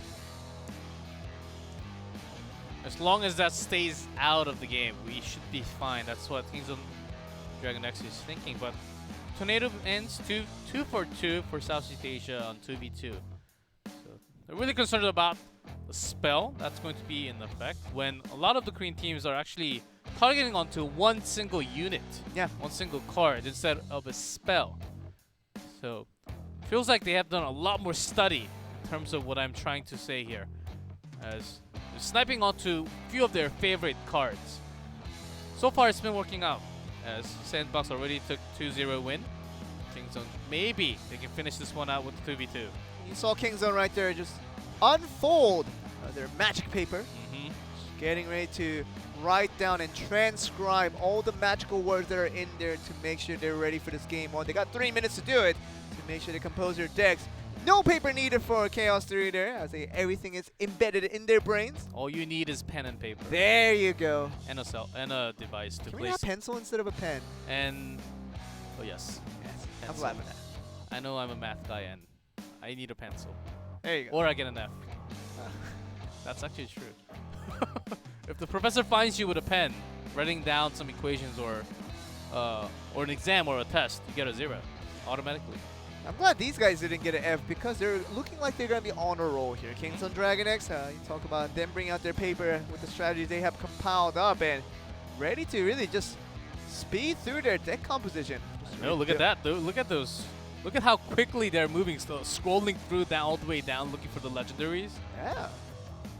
Could be by elixir. Yeah, Could be you never organized. know. How do you sort your cards? I do elixirs because it just allows me to read a little bit easier, especially when I want a cycle deck. I don't want the random the 2 elixir, uncommons to be like way down the bottom. I just want everything to be at the top. When I go through my cycle decks, I have that 1 elixir Ice Spirit, 2 elixirs of whatever you need. I mean, the Ice Spirit's there. Everything's gonna be right there for me. Even the Spear Goblin, I'm having a great time with that. It's with the recent buff that it got. But let's talk about the recent buff lately, since we have some time now. Spear Goblin, people say it's a nerf, but I see it as a buff more than anything. It does get a very slow initial attack. That allows it to, when you just spam the Spear Goblins right on the bridge there, it does not get that extra spear onto the tower. That makes a lot more sense, but it works now more like the Archer, having a slow attack speed but doing more damage. Yes, I do think it's a buff against the graveyard, because the reason, as we also had the developers answering a lot of the questions on the community, saying they wanted the Spear Goblins to one-shot the skeletons. Yeah. At least. So against the graveyard, having 2 elixirs, Spear Goblins to cost against the graveyard, which is 5. I mean, that's 3. Right now that is possible with the latest update. I think that's also a reason why we're not really going to see graveyard as much starting from this weekend. But having one-shot skeleton with the spear, I think it's a buff. Actually, I do agree. I think you're right, but other than the fact that you use the bridge spanning the Spear Golem to make sure with that 2 elixir it does multiple spear shots onto the tower, that used to be a thing, but now it's not so much reliant upon that type of strategy anymore, but it does work a lot like the Archer, as you say, of course with much lesser HP, being that 1 elixir down, but still looking like a very good unit to still use out there, and I feel like I'm having a great time, and I think the players, especially with the Spear Goblin, actually getting a lot of use in multiple different types of decks. Talk about the Goblin cycling decks. It's all out there, so could be really out there. Still a lot of units to talk about. We talked about Valkyrie, we talked about Mega Knight just slightly. Spear Goblin, now we've covered it.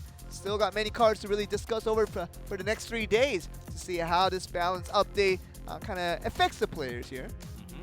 That's slightly so far, not too big of an effect where Rascals came in week 5, I believe. Yeah. That was the biggest difference where we had, and it's still continuing to this day. As we see lots of barrels, and the log was basically rarely seen, maybe once out of 10, 11 games in first 4 weeks. Right after, just from the Rascals. Logs everywhere. Now it's a necessity, and we saw that game earlier when Kicks, they didn't have a log for a double Goblin Barrel deck, and you know that meant trouble. And literally, instead of a Zap, some people like to use the log over the Zap, which is a crazy thing that we would have never talked about in the first few weeks. But that's how important this spell has become, and the log and the Zap is still ever so important. They just like to sometimes add a 3rd spell, and then Fireball in the mix, Poison in the mix, whatever you want to do, just a little bit level higher to make sure you're ready for all circumstances. That's how the meta has been shifting, looking very, very good now. Well, you know what's better than a log? Barbarian. Come on. I mean, Barbarian Barrel, like that's the card that I would speak less than the Elite Barbarians. It's a bad card.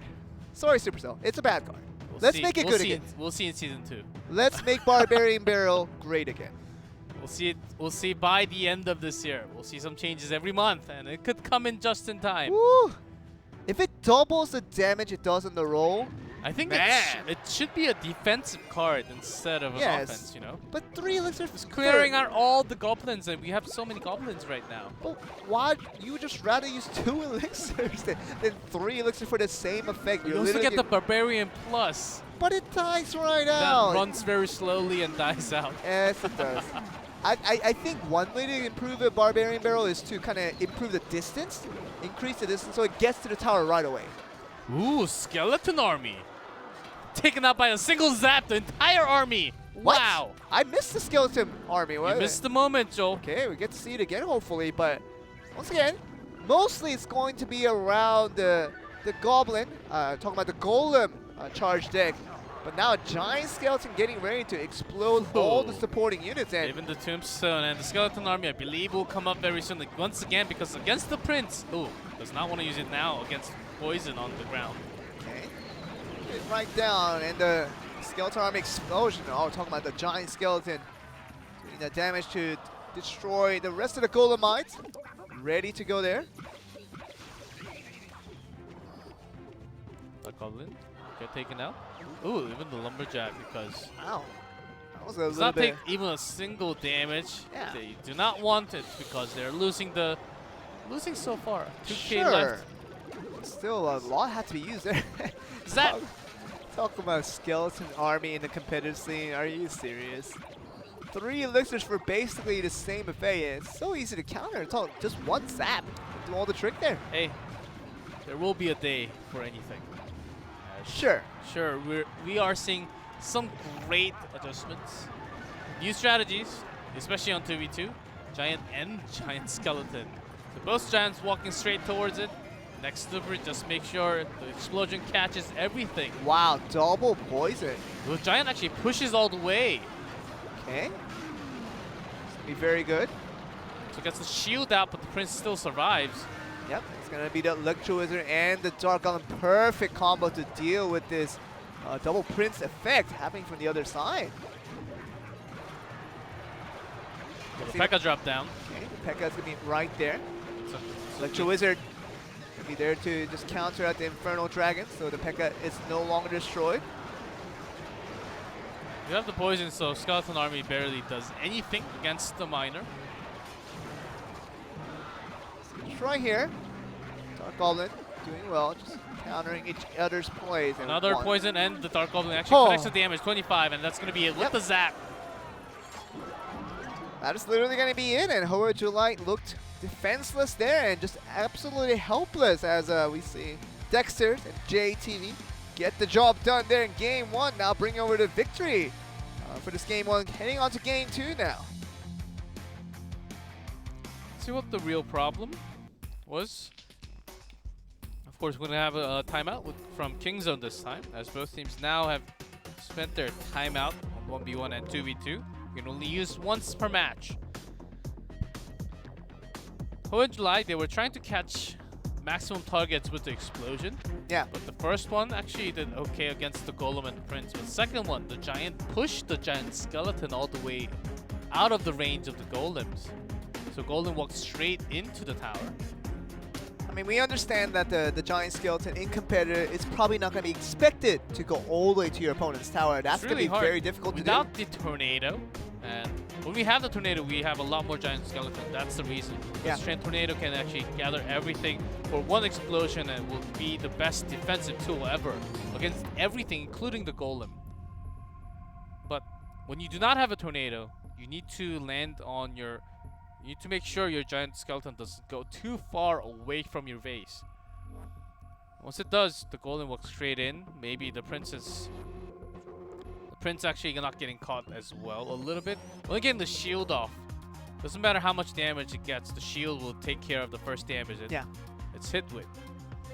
The shield from the Dark Prince can take million damage if it needs to, just to make sure it still theoretically stays alive. Maybe not million damage. No, it could. It could. Really? It could. A billion? A billion, yes, it could. The shield is invincible, but it goes away after one. Doesn't matter. We're talking about the shield being nerfed away from the Dark Prince a couple patches ago, but still doesn't affect its usability, as we still see it very much highly prioritized by many players abroad. And just so signature to any type of double Prince deck. And talk about Golem Ender, Giant, whatever you want to bring, it's still way there to play. But with that extra minute gone now for Kingzone Dragon X, they had time to talk over what could have been a little bit better for them in game 1. Hopefully they can bring that into game 2, because set 1, with the 1v1 going over to the side of Kingzone Dragon X, they just want to finish off strong as Sandbox stick with 2 sets in a row. See if they can do that. We'll have to see. They got their timeout. They have to switch a little bit more. Dark Goblin for both sides worked out great as a defensive tool, but you need to make sure that you're at least attacking the right amount, at least trading the same damage. You start losing that with the poison all the time, then you are kind of in a dangerous situation on TV2. Gotta always realize that the Dark Goblin still costs 3 elixir per summon, so It's not the cheapest card around for such a flimsy little card, but that unit can do lots of damage if allowed, but that's been something that Kings of Dragon X had a hard time getting to, so see a wait around for this game 2. Golem being summoned right away with the Prince accompanying it from the back. Even a zap onto the tower. So the miner did 504 damage. You can't really have the guards to go against the Prince. It's taken out majorly, but his poison is something that's worth the while at least. Golem is still pushing. The Dark Golem doing its work. Make sure the Golem stays alive, but the Golemites are going to explode to a final 1900. Guards being summoned onto their own side of Kings on Dragon X now. Need the secondary source to push its way. One zap. Yeah, do want to have all the elixir before, because you just summon Electro Wizard and also use spell right before. See the Electro Wizard being put out there to slow down the Golem Chaos Theory, but Pekka right there to make sure it does damage. Just carve out the rock each time, but the damage will come through with that Rage. Now just enhancing the damage output. Only a little bit. There are a lot of air units for Kingdom Dragon X, but the ground units are continuing their push for Chaos Theory. Pekka still healthy. You can see Prince now just trying to go for the Pekka more than anything. See if he can get a lot of damage done. Poison now, just taking out the Prince along with the Tombstone, which will eventually go down, but the last bit of the arrows coming from the Prince's Tower of Kings of Dragon X will take care of the Pekka with no problem there. This time, just the Prince? Without a Golem. Easily countered there with a Tombstone. Much easier to get that done. Switches off to the defensive mode after the Prince goes down. Even a little bit early of a poison. Does not catch the Dark Goblin, but the Mega Minion will right after. See the bats being right there to take care of the miner that came through, but still down to 1135. So that means the Golem is still pushing around. And this offensive poison now will get some work done. Okay. Mega Minion right there, still to take care of all the needs there. As we can see on the map here, Ho in July. CX Kingdom Dragon X rushing in a little bit with this push. Golem summoned right in between. Because they need some more damage source other than just the rage, and the poison will help. Let's see what's the number right after. We are going into overtime, but with the double poison, that may just be the game over. 52 down to 25, and that will be the last tick. As you mentioned, G-Clef, and King's Own Dragon X pick up a game right back after losing game 1. Now we're going to go to game 3 for the decider set. As we can see from the match point that will be available for now for King's Own Dragon X. On a match point. Can they go back to the first place once again and tie it up, and with Sandbox was waiting now after their first match. Chaos Theory, I would say they actually had a lot more chances, because the hands from Ho and July, they didn't really synergize too much. They were actually throwing a Prince sometimes just to get it out of the way to cycle. Yeah. And Chaos Theory, they started up with 504 damage from the first miner. The real problem was their own source of spells, having lack of poison when they wanted to do the push, because they used it right before without their own push off to the bottom side. So their spell use, the timing was a little bit off, I would say. When Kingdom Dragon X, they were making sure that their push is slow, they have rage and poison at the same time. It was very important. The spells that came through, it's gonna be the greatest feat coming in from Kingdom Dragon X, who played that better defensively. I'm talking about what they could have gotten in the other direction. It was very important, because I think the poison use was really inevitable in the way that Kingdom Dragon X used it so smartly there, and nothing from Chaos Theory that came the other way really worked out just as equally. Just meant that Kingdom Dragon X picks that up a lot easier, as they were struggling a little bit through game 1, but now this game 3 for the decider match, and it could be the match point for Kingdom Dragon X if they may win at this one. We'll see, as the barrel has been banned, of course, along with the tornado from Chaos Theory. Final game to decide the winner of set number 2. We're gonna get into the game here. Of course, match point for Kingdom Dragon X. What a long team name. It's a good team name. Yes, it's very cool. Poison, very nicely done there. Of course, the Golem against the Lava Loon. See if they can fight back from this one because the balloon will have to be taken care of. Ooh, the air push. The Infernal Dragon does lock into the Lava Loon. The Lava Hound. Yeah. So what continues after? Bats, very nicely done. And Raise also, from Kingdom Dragon X actually. defensive rage. Uh-huh. The balloon taken care of Oh, almost. gets one shot. That is going to be vital. And that does really carve out the building right down the tower, down to 1248 on that first push. And So even bigger of a push right after. The guards come straight to the tower now. it's very important now as they're continuing to strike away here at 803 down to 749. The Infernal Dragon got to survive to live another day. It's still just melting away slightly. 548 on that first push and a half from Chaos Theory. Let's imagine another of the exact same air push coming from Chaos Theory. How do you switch it for Kingdom Dragon X right now? And just go for all in here. I think they're not going to be settled with just getting one tower there because I feel like the right tower is basically just gone. Lecture Wizard, even with the rage, was not enough to stop the balloon. So they're going to go there for their own attack. Double Infernal Dragon locked onto the Golem. Oh man, Zap nicely placed, so they do actually do some damage to the tower. Okay, offensive rage used there. Hopefully they get a lot more out of this. That's going to be what they're wanting, but 461, a very nice push, but now they have to defend. Poison already used. Just one though, so maybe they can have another one as a defensive tool.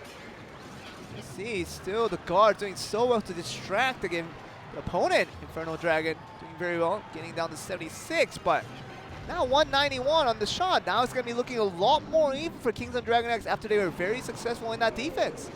Just making sure the poison catches everything because that will bring the tower down. Now off to the left side. In the race now, of course the right tower is already taken care of for the balloon both comes in sides. this time. It's not getting locked on by anything coming in straight, not even getting damage. Tombstone will delay a little bit. From the balloon, yes, it's going to get the drop on and it's not going to have a trouble. The miner just being left alone to finish off the tower, but left side is still a lot of question marks as to who's getting the better of it because it seems like the Infernal Dragon's still alive. It's very, very strong, but the Golem just taking out all the tanking abilities there. The Infernal Dragon's still at work here. This Golem already damaged a lot. Yeah. Let's see if they commit rage onto this. Not going to commit all the way in. Just have poison to deal against all the air. Balloon now coming in once again. Lecture Wizard laying it with the small stun. You see it right now, the drop that will finish off. The Tombstone's going to be fine, but the Lava Loon is not going to be onto its full potential there as we 1764, but an extra zap. That was an extra zap that wasn't needed there, so I think that came from Chaos Theory more than anything, so I think that affects the play here. 2 extra elixirs basically wasted there. We will see. As there are lots of units still, very low in health, but still could have connected, especially the Princeton charging in. Offensive rage now, see what they can make out of it. The Golem is still going to be making its push and still going to get it down to 1103. Still charming down with the explosion damage. It's going to turn out to be 891 in the end. Now it's time for defense for Kingdom Dragon X. Great guards from Chaos Theory, delaying the Lecture Wizard from getting into the balloon or anything else. Tombstone delaying a little bit. The balloon just waiting for one drop. One drop is all it needs, but it still fails to get that done. The Infernal Dragon, they didn't have an answer for this. They do have a zap in hand, so very timely, well done. Oh, this is intense, the last game. 130 left in the overtime. Yeah, 891 to 998, as far as I can see it. The Golem, oh, Double Golem for the rage now. Let's see how this one goes. Already ready with the minions. Okay. And the Prince. Golem's walking straight in, doing so much damage. It's going to be done. Let's see with the poison. With the May just be enough, 117 and wow. Oh, in July. Double Golem at the base in the last clutch. And talk about 1 minute and 30 seconds left on the clock. And that's the way to handle it right there. And Kingdom Dragon X gets out the series. Very nicely done for these guys. 2-0 and 2-0. In a row. In a row for Korea. Southeast Asia, they need to bounce back here as they're dropping everything 1v1 and 2v2. they did not win a single game 1v1 yet today. Only once from 2v2. But to be fair, Uh-huh. we are looking at the bottom two teams of Southeast Asia when we're comparing them against the top two teams of Korea Yes. at the moment. So Southeast Asia, putting them at a disadvantage now in terms of team comparison. It is fair to see them losing out in that specific match, but now we're going to get into the next match where we're going to see Bren Esports see if they can get a win out against their own Korean club. Yep, possibly the top tier team from Southeast Asia, as well as AHQ Esports, Yeah. who will be playing tomorrow actually, and the Bren Esports will be against OG and Entus. And that's something else that we will have to see very soon. But before that, I'd like to hear from them about the win, and of course, Kings on Dragon X going all the way to Taiwan. Usually, we did see a lot more in favor of the home team, but not this weekend so far. Looking good, as we saw that 2v2.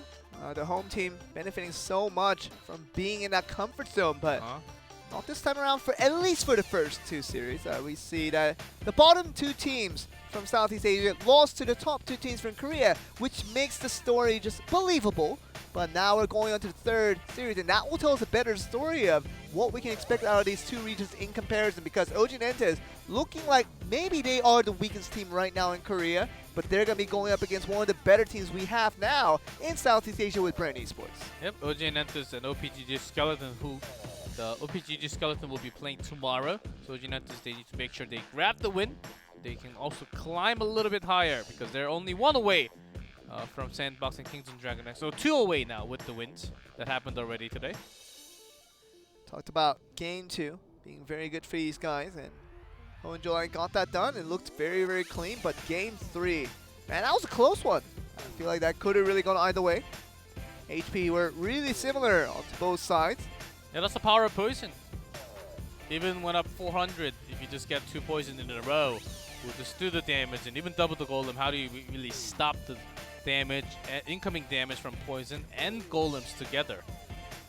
I think it was really important for Kings of Dragon X to not give up after they suffered that first drop from that balloon that came from Chaos Theory. So it was really important for them to not give up and get their own damage on the right tower just as effectively, and they got it done. And we go into an interview to see how the Kings of Dragon X players felt after that game. 축하드립니다. 对，那他们这场比赛赢下来呢，也跟 Sandbox 一样，都是6胜4负，但是胜败关系，所以他们是确定距离韩国第一晋级只差1步之遥了。那我们首先先来问一下 Expo Master， 这个作为目前公认韩国最强的选手，那基本上大家都是以他作为假想敌。那想要听听他对于其他选手的这个有什么话想跟他们说？ 일단은 지금 샌드박스처럼 지금 유승하고 사패를 하고 있잖아요. 그리고 엑스버 마스터 선수는 지금 한국에서 가장 최강 선수이라는 칭찬을 받고 계시잖아요. 그러면은 최강 선수로서 다른 팀 다른 선수들한테 혹시 할 말씀을 있으시면 Just like Sandbox, you are up 6-4 now, and as the best player from Expo Massive from the other regions would say, wanna say some shout-outs? 他说他其实对对手没有什么话想说，那他觉得他自己 Yeah, 还 I 是有 got 很 this. 多 So he 不足的 literally 地 said 方。 what he 就 wanted 是 to say with the 对 players 手 was 好像比他还不足，所以 I played really bad today, but the opponent was really, really bad, so that's why I won. Okay. So there's a little bit of BM right there, but understandably, he's just a joking character that we always he likes to troll around. Expo Master, he's always been that kind of guy.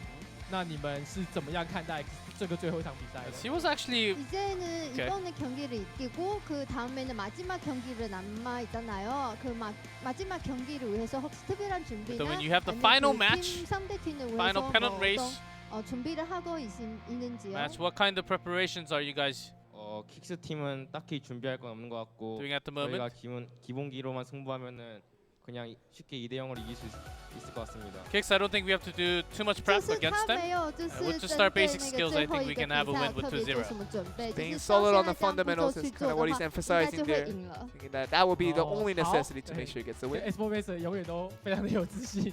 네, 언제든지 그거 패기만만하신 것 같아요. Seems like you're always 他自己也知道。 filled with spirit.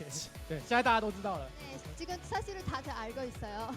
자신감 만만을 하시는 분이신 것 같아요. As you're 好 very 那 confident Kingdom Dragon X 现在是应该是最有 as 机 the 会 host 代表 is 韩 saying to 国 Expo Master. 这个最有机会，目前这个进到季后赛。那这个季后赛你们是怎么样去有什么展望？面对这个季后赛，有没有哪一支队伍是你们最大的敌人之类的？ 지금 킹덤 팀은 그거 한국 팀을 대표로서 올라갈 가능성 가장 큰 팀인 것 같아요. 허씨는 올라가서 뭐 상대 팀에 누가는 적이 될 것 같다고 I think you have the high 적이 chance of 있으세요? going to the postseason. Which opponent do you think you're going to face against?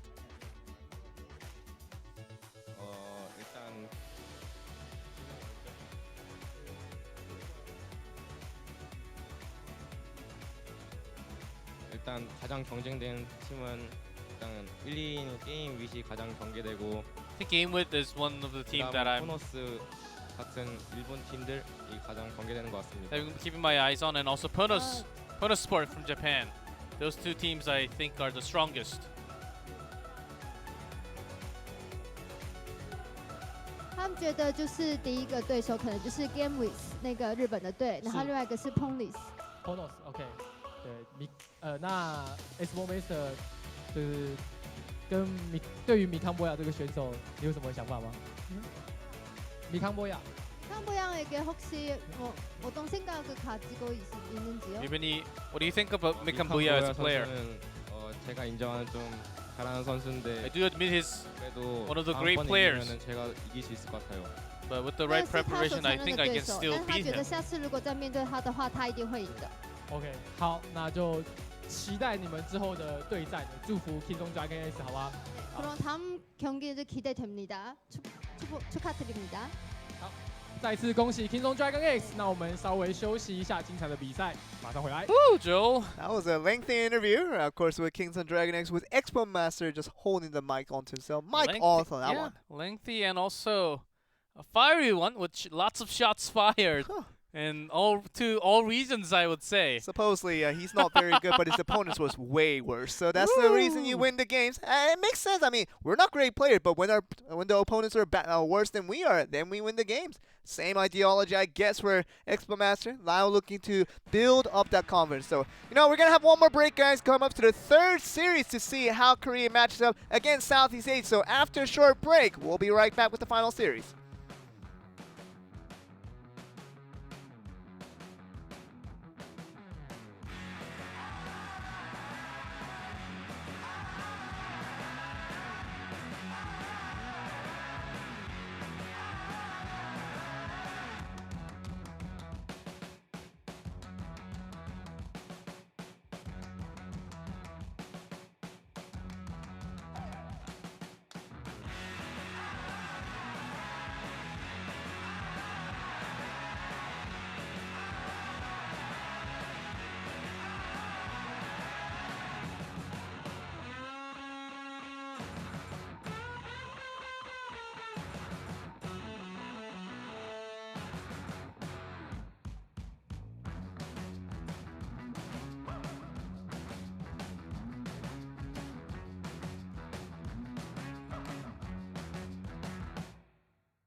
Welcome back, guys, to Clash Royale League Asia. We're back with the last series already. 2-0 on the board for both series so far. And the third series, we might not see a 2v or a 0 because it doesn't seem like that much of an outmatch in terms of not the best team in Korea versus kind of the better teams in Southeast Asia. So we might see this other way around. Yeah, we may actually have the same. I do have my hands up for the Bren Esports. Of course, OG and Entus is a very strong team to go against. They seem a little bit balanced on 1v1 and 2v2, yeah, but not the best at one or the other, right? I would say.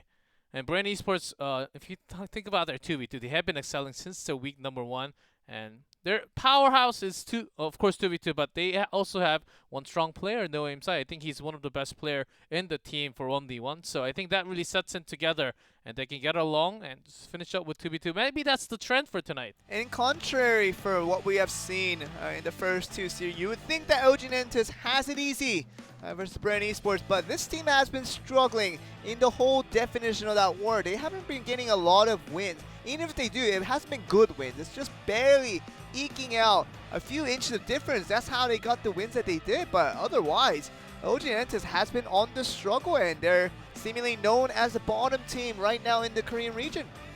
Yeah, that's how you've been continuing. And Bren Esports, so we have No Aim Sai, one of the better from Southeast Asia. Many Knoxville also playing in 1v1 sometimes, but their main power source is the 2v2. Also Jai in the team as well. They have the style. It seems kind of like Expo Master in Southeast Asia, and it's kind of like No Aim Sai in Korea. It seems like they trade a lot of the similar, and that's how we are on off camera. Like we are laid back and chill. Honestly, this is how we're off the screen. This is just looking at like the paper sometimes, and that's it. We enjoy ourselves.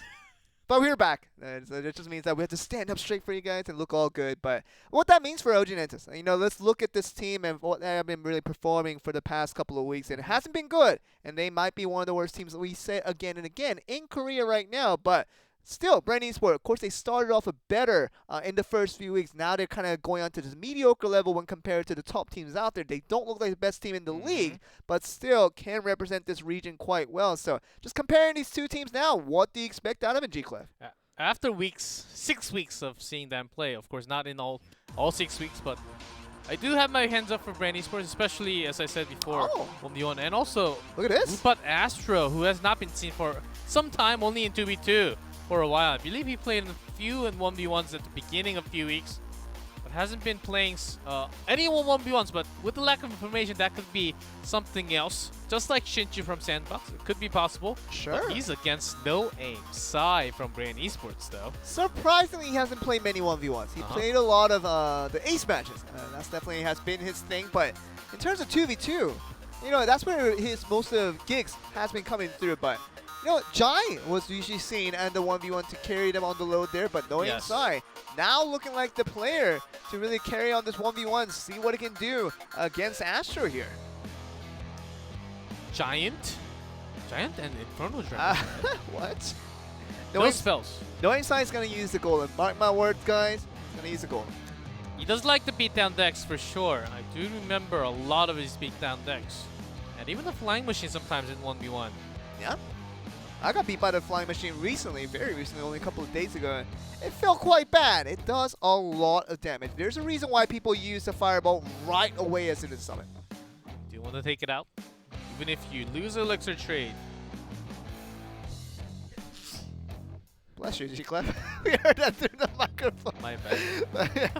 but yeah, this came out from nowhere. There you go. I mean, lots of things come out from nowhere. Us being off screen, you just sneezing out of your mind. Everything has up to me. God bless you, G-Clef. I know. That's exactly why. I was trying to look up No Aim Sai, and what he has been banning was actually 3 Musketeers in 1v1 oftentimes. And only played a few. That's also another thing, but his main source was the balloon for 2v2. Coming back into this 1v1, who has been known, even had some interviews from OGN, I believe, on their few of their shows that they had. I mean, just looking at this, Infernal Dragon ban tells us it's going to be some type of beatdown day, whether it's a P.E.K.K.A, Giant. Obviously, Giant's not going to be an option anymore, so more of the chance that we see a Golem, even a Lava Hound is going to be possible. P.E.K.K.A, just for defense transitioning into offense, all that could be a possibility now. Infernal Dragon gone is going to be the beatdown deck, very much available for both players. Certainly right, Joe. As you see, most deck that's leaf from 2v2, not from 1v1. Yeah, of course. With the Executioner, even the Tornado. Tornado can't be out in 2v2. It did sometimes. It was rarely. probably once, maybe twice for these guys. See, Astro, he actually has one. Astro was the one banned Inferno Dragon, and lose 2 more games that he had win with. So 1-2-2. Yeah, and what are we gonna expect from Astro? Not really much info on this guy, and Another that, Expo deck. I mean, could be, but that just gives less information over the No Aim side and the rest of Bren Esports as they were preparing. They were probably not expecting Astro to start as the 1v1 player. Could be Howl or Q Mills or even Casera has done a few more 1v1s more than Astro did, but here's this guy, just kind of a random unknown player that we have very little information of, other than the Expo working very nicely for him, but we might not expect that every game. Had the mirror Expo deck against Jin TV and lost with it. Even when he had the favor at the beginning by not making a mistake with the spell. It was worrisome, but against the beatdown deck, having an Expo doesn't really, it's usually not the best solution. Can help you switch off to the defensive mode from the beginning, or you just put the Tesla in the middle, right next to an Expo may as well.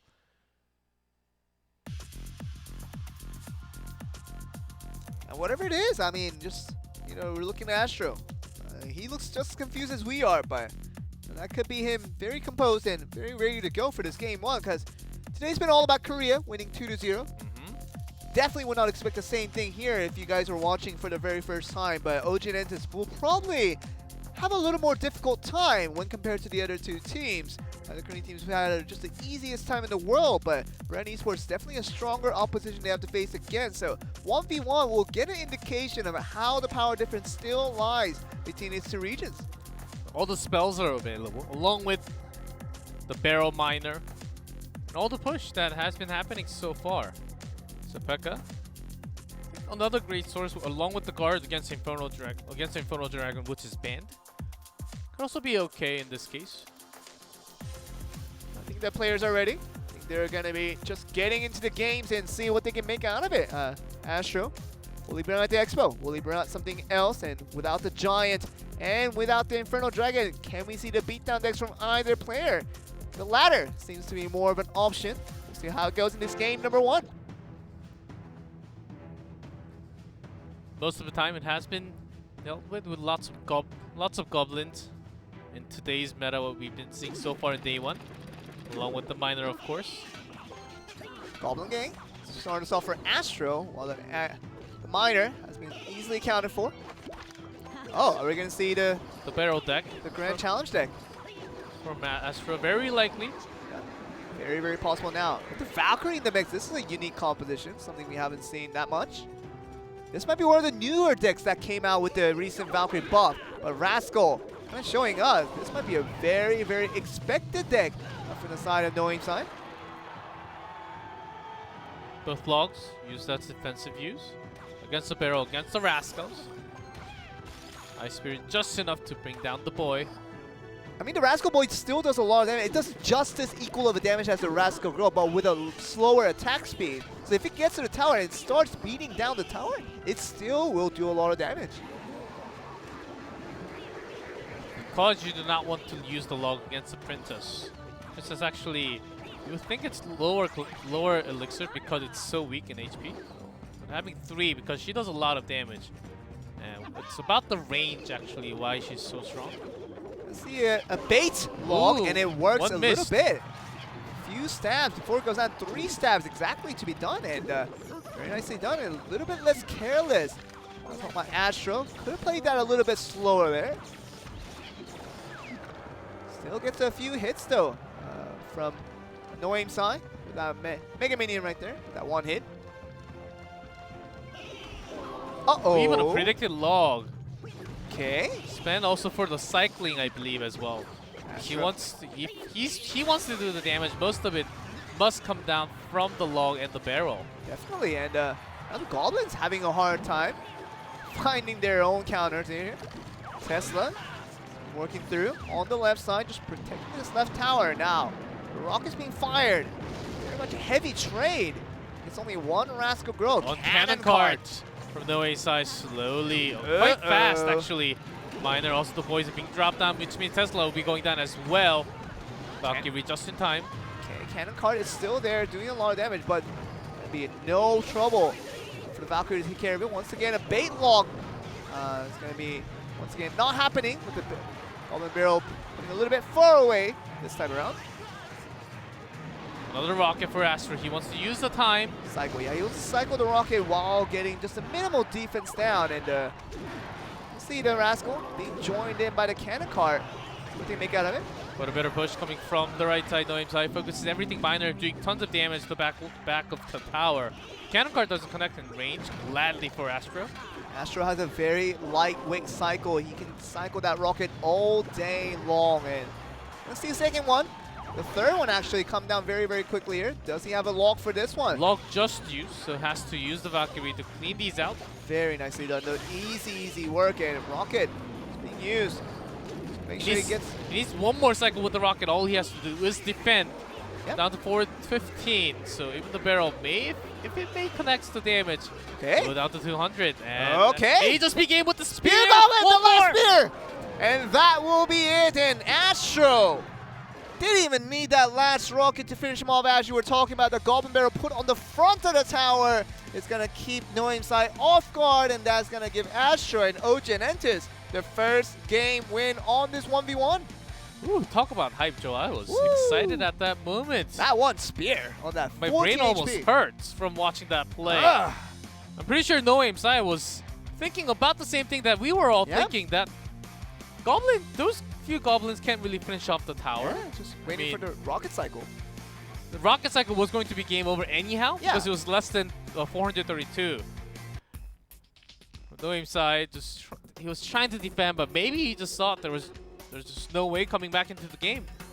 Pretty early timeout used for Bren Esports after suffering that defeat, and we thought it was kind of going even on both ways, but definitely was not the case in the end. And the rocket cycle doing so well for Astro, just getting a little bit defensive units at the time, along with getting that couple hundreds of damage with each 6 elixirs used, and cycling through a very lightweight deck for the side of Astro.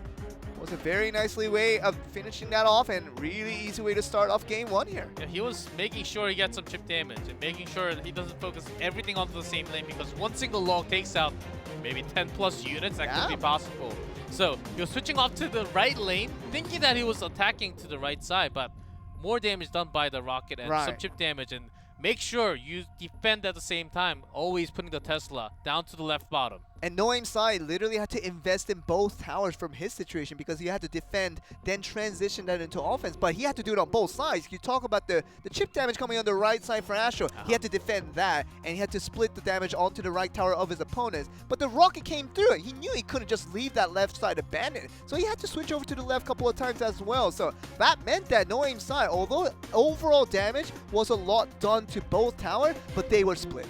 And Noem Sai focusing on his own push all the time, and Rascals dealt with a few Ice Spirits, few logs, and that was just it. Rascals not really getting too close to the tower at all. Oftentimes that is the case, but you can always use it to push your own or actually split to the other side. That was also an option, which Astro did, but No Aim Sai did not. Other than low elo play, you're not going to see an offensive Rascal go right away from the bridge all the way to the tower. It's just really difficult to see that done in competitive play, because it's mostly used for great defense. It is a great defensive tool. If you put it behind your tower, there's no basically many spells that can destroy the Rascal girls from behind. So, you know, when we get that fact onto play, Rascal being played offensively a little bit too risky there for Noem Sai. Did not connect, and as you were saying, G-Cleb, that might have been the downfall of what we saw out of the team from Bren Esports, suffering their first game defeat. See if they can come back in this game 2 here. Well, let's see if Korea takes another 2-0 on this 1v1 as well. Very well could happen. Everything is on the line now. Astro, not many appearances on this 1v1 stage, but looking very good on this game 1 against Noam Stein. We thought he was a better player in Southeast Asia, but definitely have improved himself so in that first game. So yes, both players wait for the mark. This, of course. I think we're off to a golem one or anything heavy like the P.E.K.K.A as you mentioned before. What we were mentioning earlier, I mean, you don't have the giant, you don't have the Infernal Dragon. There's no reason in the world why you shouldn't be bringing out a golem deck or even a lava loon deck is just fine enough. I mean, everything with a beatdown, everything with a heavy push just works so well. Even an Elixir Collector, let's go. I mean, just talk about anything is still on the line here. Anything? Except Elite Barbarians. You keep reminding me that the Elite Barbarians are basically Stop reading my mind. non-existent. They're non. It's level 9 Elite Barbarians. We're not gonna see it in competitive play. Simon really thought so. I told him he was wrong. You're gonna see the breaking of the silence here. Goblin sets being pushed out on both sides. Really no trouble. Get the clearance there on that one. Nice golem and Mega Rascal Minion, split. just enough. Oh, Graveyard, here comes with the poison already. Astro early offense, but defensive poison as well. Yeah. Definitely had that ready to go, so that Graveyard is going to be nullified for the time being. Only connects few skeleton hits. So it ended up being Astro overspending on that investment, trying to make sure the Rascal Girls weren't the ones to destroy out the skeletons being summoned from the ground. Very nice Ice Golem right there to suck up all the damage from all the units coming forward.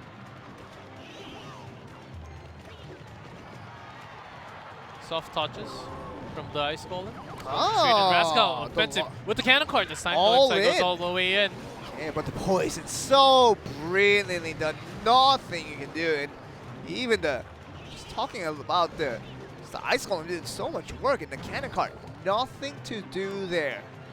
After the first phase, cannon card actually does a lot of damage. Can't be in range of the tower, but that was just well done. Oh, Tesla plus the Rascals. Well predicted there, just making sure the miner does no damage at all. Astro should have the rotation, yes, the cycle with the poison graveyard. Oh, the poison getting everything there on offense. Gets the goblins and gets the mini girls in the back, and now they have to overspend. Noam Stein had to use so much elixir to get that on defense. It still did not work out 100%. I think just the poison with Mega Minion maybe was enough. Rascal Girls were basically deleted with the poison. Another offensive move by Astro. Cannon card can be dealt with pretty well. Oh, even a log spin and a goblin gang, even with the cannon card, so much use. Of course, you have to compensate for the 9 elixirs, but still, you see the chip damage, it's working out for Astro, and as time goes by, the more and more he seems like the eventual winner. Miner getting the hit onto the tower again. Very nice predictions coming in from Astro in terms on defense. Where Astro actually focuses onto the left one with the graveyard this time. Once again, a 9 elixir combo there, and no defense. What? No defense? Okay, so he's gonna go for it now, but I always see the defensive poison right above that same poison, so got a little confused there, but it definitely was the defensive poison being used. Ooh, cannon card did connect few shots, yeah. So in range of lethal with few more poisons than the log. But this graveyard, okay, the poison comes once again. See, once again, definitely a defensive poison more than no anything. damage being done, not a single scratch from that graveyard. Noam Stein though, how are they gonna be feeling about this? Miner once again predicted very, very nicely by Astro. 533, now to log and few more poison. Except 130 left in this game. Noam Stein seems like he has got this under control for now.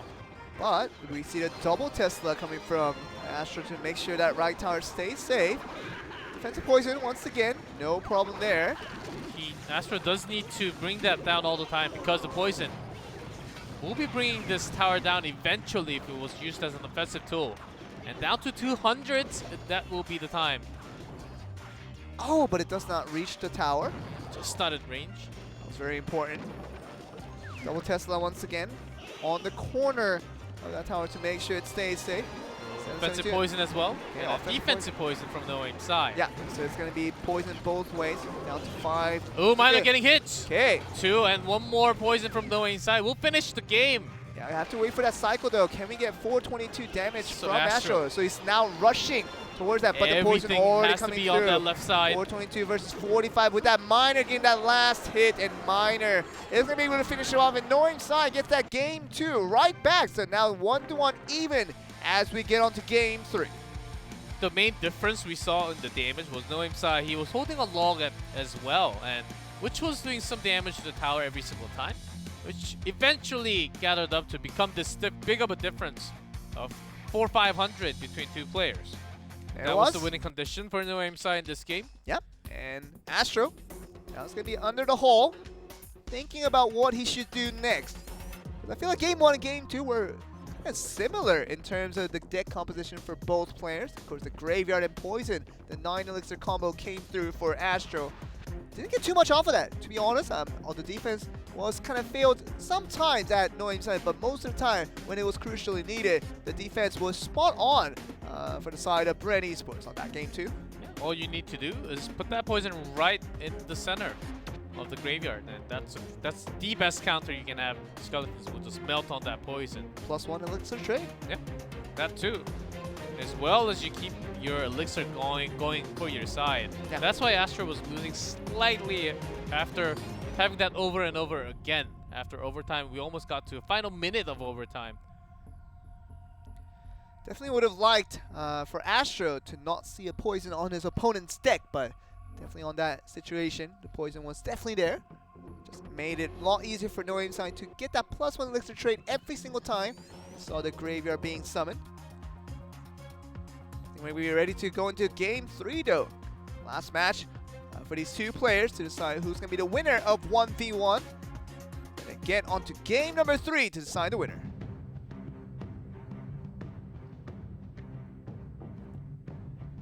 Ooh, such an intense moment. Yeah. Nice. Thought it would be the Golem deck, heavy beat down.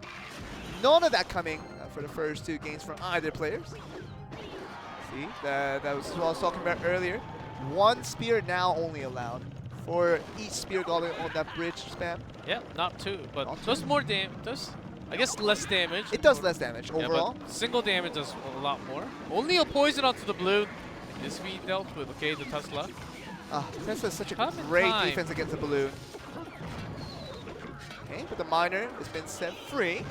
Spear Golem doing additional damage now, only going to take 2 cycles. Make sure he gets the damage done to the Miner. Rascal's still alive. Rascal Girl will connect. 1. Yes. 1 hit. That's all you need there. Still. Better than nothing. It's going to get, very close. Oh, right around 100 damage, just 1 hit each time. So always take that.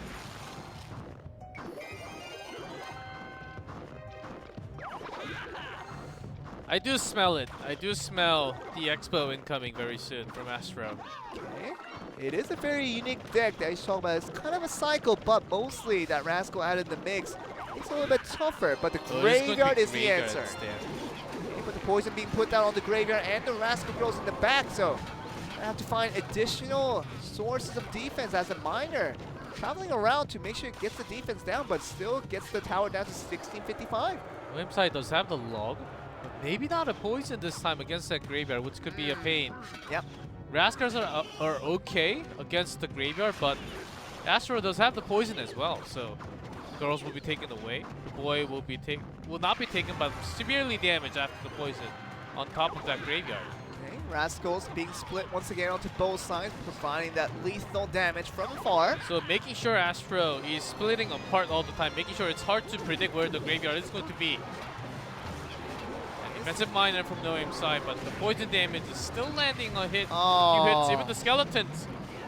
863, that's going to be crucial now. Okay, we're going to see the balloon. If this connects right here, this will be very, very good. But no, drops. Even onto the Tesla. Great defensive Mega Minion, hitting the balloon before and making sure it goes around a little bit more. That 4 Elixir got the maximum value right there, G-Cliff. And let's see, tombstone defense more than anything, even with the Ice Golem and really going on to desperation, as you can see there. Nothing to do with anything. Locking onto Tesla.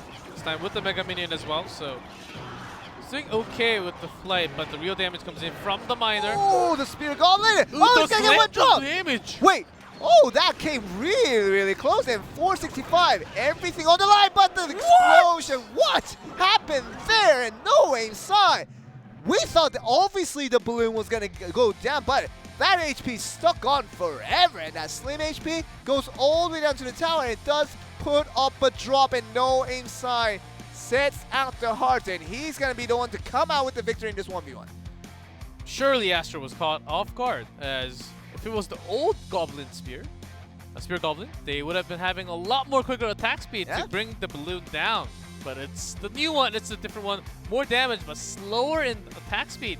So the balloon actually survived with maybe like less than 10 health points. It literally looked like it was at 5% health the entire time it was rushing to the tower, but man, it survived just long enough to get that one drop before it went down, and that's all you take. You know, you take a couple hundred damage from that one drop with the additional 200-ish points from just from an explosion. You know you got the words right, and no aim side counted on that balloon to do the work. Didn't with the first time the Tesla came through on the defense for the side of Astro. That worked very well for him, but the second time around, we're going to see again how the Tesla couldn't take care of the balloon the second time around as well. This one was the Rocket, and this one as well. The Goblin Spear in favor of Astro in this case, I would say. The Goblin Gang came in, but not enough to defend against a few last hits. One more. Right there. Even had the log right after, so. But basically had that secure. Made it look cooler though. Second game here. As the Teslas were the real problem. Poison. Whenever offensive poison happened, the graveyard was going to be had no solutions against from Astro, so no aim side had to use the defensive poison all the time. I feel like Astro's defense was fine, but he just didn't have any good offense to strike back towards no aim side. That poison always counter back towards that graveyard. Everything. You see 9 elixirs there. 9 elixirs for 4 elixir trade, and you're losing a couple HP on the tower, but otherwise, you're getting a huge thank you in terms of the elixir trade you got from your opponent. Yeah, from the this was the elixir spent so much from Astro right before the gigantic push. Yes, this one. So it did go down right away with the Mega Minion helping out, but look at that HP. It's very, very close. Ooh, oh, so surviving the last shots of the spear. I see what happened. The spear goblin. I saw it as 3 the entire time. I thought it was just 3 spear goblins. No, it was 1. It got down to 1. Got knocked down to 1, and that's the difference. Because you talk about the slow attack speed, that really affects the play. And man, that was just good enough for no aim side to suddenly pick it right back after losing that first game. And comes back in game 2 and game right 3. behind the balloon, Mega Minion was also there. Fireball just spent. He knew the damage from the explosion as well, so able to bring that down. All from the Miner that was also hiding all the way at the corner of the left bottom. Also possible because of that. But moving on to 2v2, you have How for Emoji and Entus. How we've seen it many times, and that looks like Q-Mills. That's going to be his teammate there. How's Q-Mills and Astro, they have been the 3 that rotates around from time to time, has been doing lots of 2v2. But because Astro was out on 1v1 tonight, I think that's why we have those 2 out there. From Granny's, where we do have many Knoxville. Along with whom, though? Maybe again with Jai, as you can see on the screen here. Manny Knoxville and Jai, resident 2v2 players, with Jai playing a lot more 1v1s than anyone else in the team, but seems like they don't need him for 1v1. I think they just wanted to invest fully into this 2v2, bring the best players out, and Manny Knoxville and no aim side Jai has been on that rotation for quite a while now, and seems like this duo is ready to take home the victory and give the first win over to their home team of Southeast Asia. Grand Esports is actually like the only team that has 2 duos. Detective Hekka, no aim side. They're another duo for the team that has been playing quite for that 2v2 many times. 3 sets of 2v2s. And Manny Knoxville along with Jai also 3 sets. So they do have 2 teams to prepare against for the opponent. So that's quite a pain in the butt to actually prepare if you want to study just one team of 2v2. That's easier than 2 teams, of course. But it's the more difficult part of that is that both duos of the side of Bren Esports, they're both really good. Yes, Tornado, that is right. yeah, Tornado and Balloon Man coming through, but I think the more important story goes to the fact that is there really a duo from Bren Esports that you can just consider as easy? Because I feel like every duo they brought out, you talk about Manny Knoxville and Jai, you see the current combo now, but no aim sign, Dictator Heka, we see him do very, very well on that duo as well. That will be the main problem for OG and Entus, how they can have the solution against this kind of playstyle, because they do like to play differently. As lots of beatdown does continue with the Golem. But Tornado and Balloon Band, so Balloon will not be in this 2v2. Possibly a lot more ground units, as we have been seeing so far. We have the Flying Machine from Mini Knoxville. That's something that we haven't been seeing too much today. We don't see it often, but when we do, we know the fireballs will be ready to wipe that out. We have seen that as a priority for offensive units right there. And defense, it does pretty okay, but onto the towers when it truly shines. And Flying Machine, leave it alone and you'll definitely get punished. Just a thought, just a food for thought, Joel. It's a 2v2. What if we have 2 cards banned from each side? I don't think that adds to the entertainment value. I think you're trying to go with one card. If you had one card that you want to just take out the entire game, at least for the 2v2 they're playing right now, then you just say, then what can we make out of this? I think if you just say the 2 bans per game, and you talk about Golem being an option, talk about Tornado Poison always being banned Maybe out. we'll also have Inferno Dragon banned out as well. Yeah, so I'm saying everything is out of the line, and we're thinking with that one card being prioritized, it could be just one card for both teams, because it could be just Tornado every single time. Tornado Poison. That's what I'm saying. Everything that came into play kind of showed us every other thing that can be played. But if you have 4 bans in total, I would just imagine G-Clef. I think it just doesn't really add to the creativeness of what the teams can bring us. So it is a food for thought, as you were saying, G-Clef. But we're having a lot more cards coming from time to time. Sure. Maybe it will be implemented later, maybe next year or maybe in the coming years. Sure, but I think there's still a limited pool of viable cards for 2v2. I think that proves another point there. I think there's just not many cards that you can actually play in 2v2 effectively. You're definitely not going to play, I don't know, something like just one of those skeletons. Well, against the Golems, we did see Sparky, so that could be something else we may see. Still based on a theme, if you will. Talk about the Goblin deck composed of the Goblin Barrow and the Goblin Gang, the Spear Goblins, and even the Princess. Anything to do with just the baiting out the law. It's a thematic deck that you're building there, and it makes sense. And you only have a limited pool space to make that done. So if you're just going with any type of heavy beatdown deck, Goblin deck, whatever it may be, there are key elements to make the deck happen. So 4 bans for the time right now, as you mentioned, G-Clef, might be a little too much. Yeah, most of the cards in your deck should be defensive, but the key cards 2 to 3 maximum, and same for the spells 2 to maybe 3 even. If you, of course, counting Graveyard as a spell as well. And having 2 options as your winning condition, I think it's the best deck. If you just have one winning solution, when that's countered, you can't really win. All you can really do is defend and maybe drag it into a draw, but you can't really win the game. I think that proves a right point, G-Clef.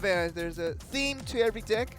Of course, for just an example, if you have the Goblin Barrel deck and you don't have the Goblin Barrel in that deck, you just can't play that deck. There's no win conditions to it. You're definitely not going to win with Rascal, cover the girl with Rascal Girl pinching down at the turret the whole time. Definitely not going to happen. So just goes to a point. You need win conditions and you need a theme-based decks every time. So it'd be interesting to see that implemented way in the future, of course, at Clash Royale.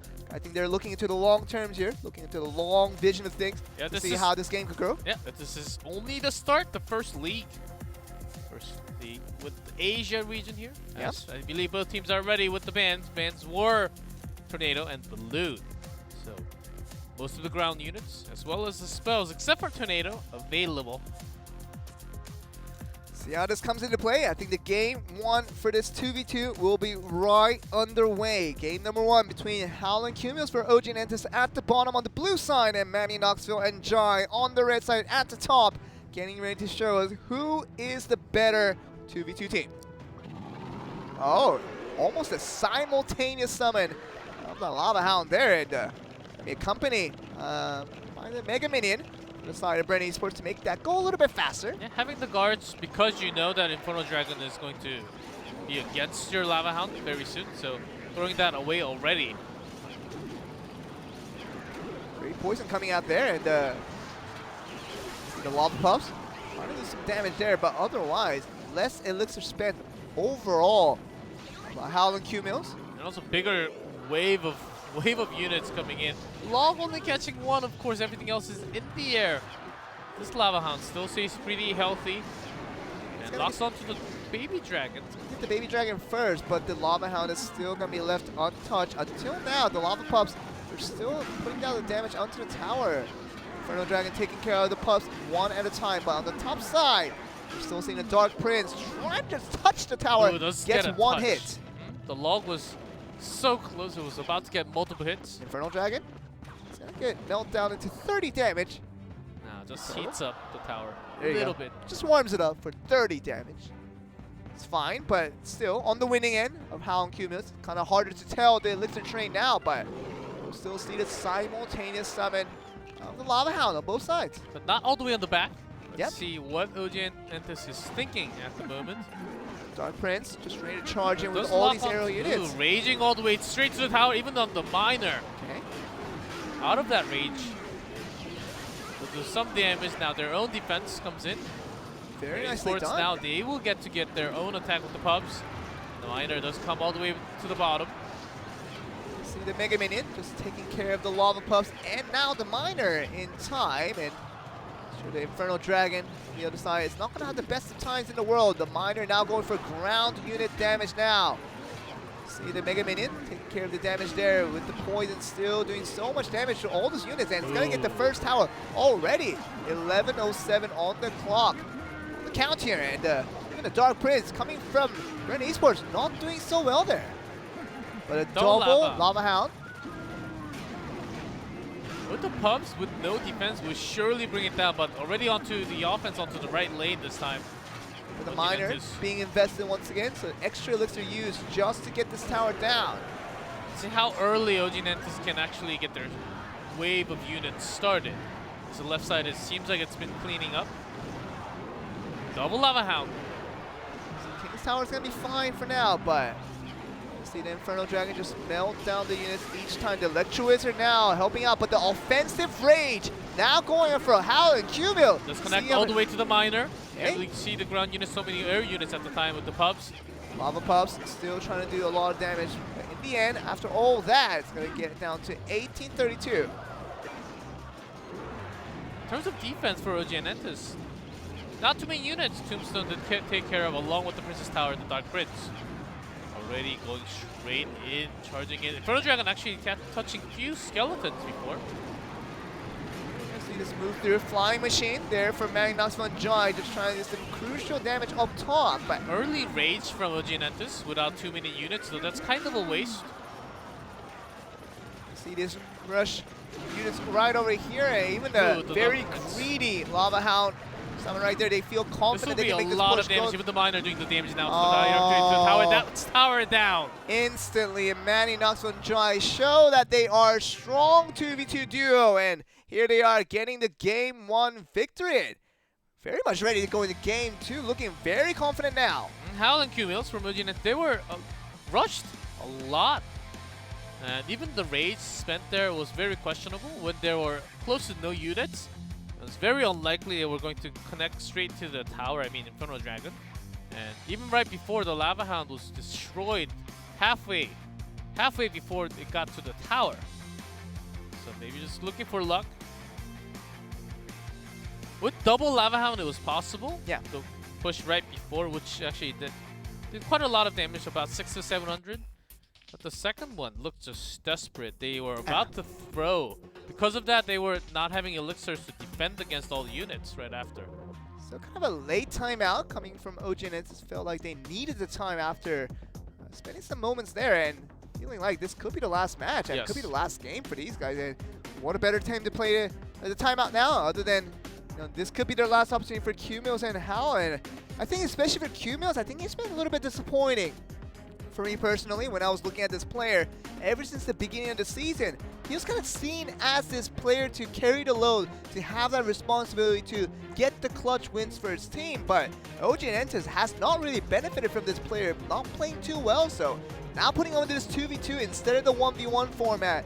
Thought that he would be a good match with Hao to get the wins for them on the board, but the game one showed that a weak performance, not even really in a strong contention against this 2v2 Manny Knoxville and Giant, shows that OG and Entus might be still on the struggle here. Yeah, that's right. Kyumyo's on the personal record of 1v1, 2v1 combined, 30 games played. So for the team, this guy definitely is one of the players that the team needs, but only holding 50% win rate combining all together. 7 to 6 on 1v1, 8 to 9 on 2v2. So certainly maybe it's about time you want to focus one player for one specific format, like 1v1, Yeah. or a 2v2. And that used to be Cumulus, right? From that 1v1? Yes. They thought he was the guy to carry on the load and to see as the leadership taking on the stroll to carry his team to victory, but it never turned out to be that case. He lost more than he actually won. And you're never going to be dependent on that type of player to carry on the load for your team. And now they're putting him in 2v2. Still seemingly not the best choice out there. Of course, he has been doing a lot better in 1v1, defeating Kicks, and also Valve Gaming in his own 1v1 games. But that's why we are sticking with that Q-Mills, the image. When you think about OG and Entus 1v1 player, of course Q-Mills. He's going to be the one out there as the ace match as well. Very likely if they are able to bring this 2v2, but he struggles so much on that 2v2, that chance may not be available if they drop this game. That's going to be really important, G-Cliff, and see how in Cumulus, can they bite back? Can they really fight back and really pick up a win? They really need anything at this point, because if they lose this one, it's going to be over, and this game number 2 could be the decider for Manny Knoxville and Jai for Bren Esports, still to look like a very, very strong 2v2 duo. Match point. Jin bounce. Really come back. They change off to the golden push with the Prince. See this right here. Lava Hound being played by Manny Knoxville and Jai. Go against this golden push right here. What they can make out of it. See the defensive rage. Make sure that Infernal Dragon gets the most out of towards that Lava Hound, but golden push is still going at it, and with that poison, dude, pretty good amount of damage, but that's a lot of elixirs used on that one. Well, actually, Infernal Dragon does lock on to the Lava Hound, but it does get wiped away by the Baby Dragon rather quickly there. So Lava Hound not even being attracted by the tombstone. That was a weird most of the damage coming from the Baby Dragon as well. Yeah. I mean, we thought the Lava Hound would have been geared towards, obviously coming towards the tombstone, but definitely not finding the bait there. Oh, the Flying Machine gonna do damage, and that's gonna be a couple of hits. 2 hits, we know how significant that is. Down to 1,090. Uh-oh. This is desperation. I see this as desperation. Double Dark Prince with the rage, and no damage done? OG and Entus, I think they're under this pressure, and wow, they're losing out of options. What's happening? That's the question I want to ask you, G-Clem. They're overspending their elixirs to all the push. It seems like they have this equation down, and but in this kind of format, you have to adjust. You can't just stick with one single equation all the time. Uh-oh, this is looking very bad, if I can say for myself, G-Clem. Because they were lower in the elixir because of that rage. They're going to be absolutely, there's no source of defense other than Infernal Dragon, but you know, when all these units make it out alive, how are they going to come back into play? Another Lava Hound, can they defend against this? Uh-oh, this is looking really bad for OG and Entus. I think the elixir trade is now going to find them suffering here, and even the poison just being used to make sure the defense becomes less of a defense for the side of OG and Entus. Can they stop this for now? And going to get it down to 790 on the tracks there. The count is still very, very low. Defense was actually really good. This time the rage catch into the speed of a lot more units. And we're going to see the Dark Prince just being right there to stop the golems into play. There's the guards just very nicely summoned from Manny Knoxville and Jai from Bren Esports. The counter push now coming the other way. It's still ahead in HP. Just in time. Do have their own guards as well to drag that Infernal Dragon's attention. That's a heavy golden push right there, just putting it right on the bridge. If this doesn't work out, I don't know what will. I think that the overtime is now going to be starting up and still going to be looking towards finishing off this game. But this first golem has not exploded. 54, down to 54. Down to Shots 62. from the 1 nice. HP. Oh, that was very, very, very close. And Q Mills and Hal barely ekes out that one. I think Just in time. just in time. I think that 1 second of a difference could have changed it all. 62 on their own HP. The poison was going to take the tower down if they were slow. But they were fast enough. They had the rage coming into the cycle.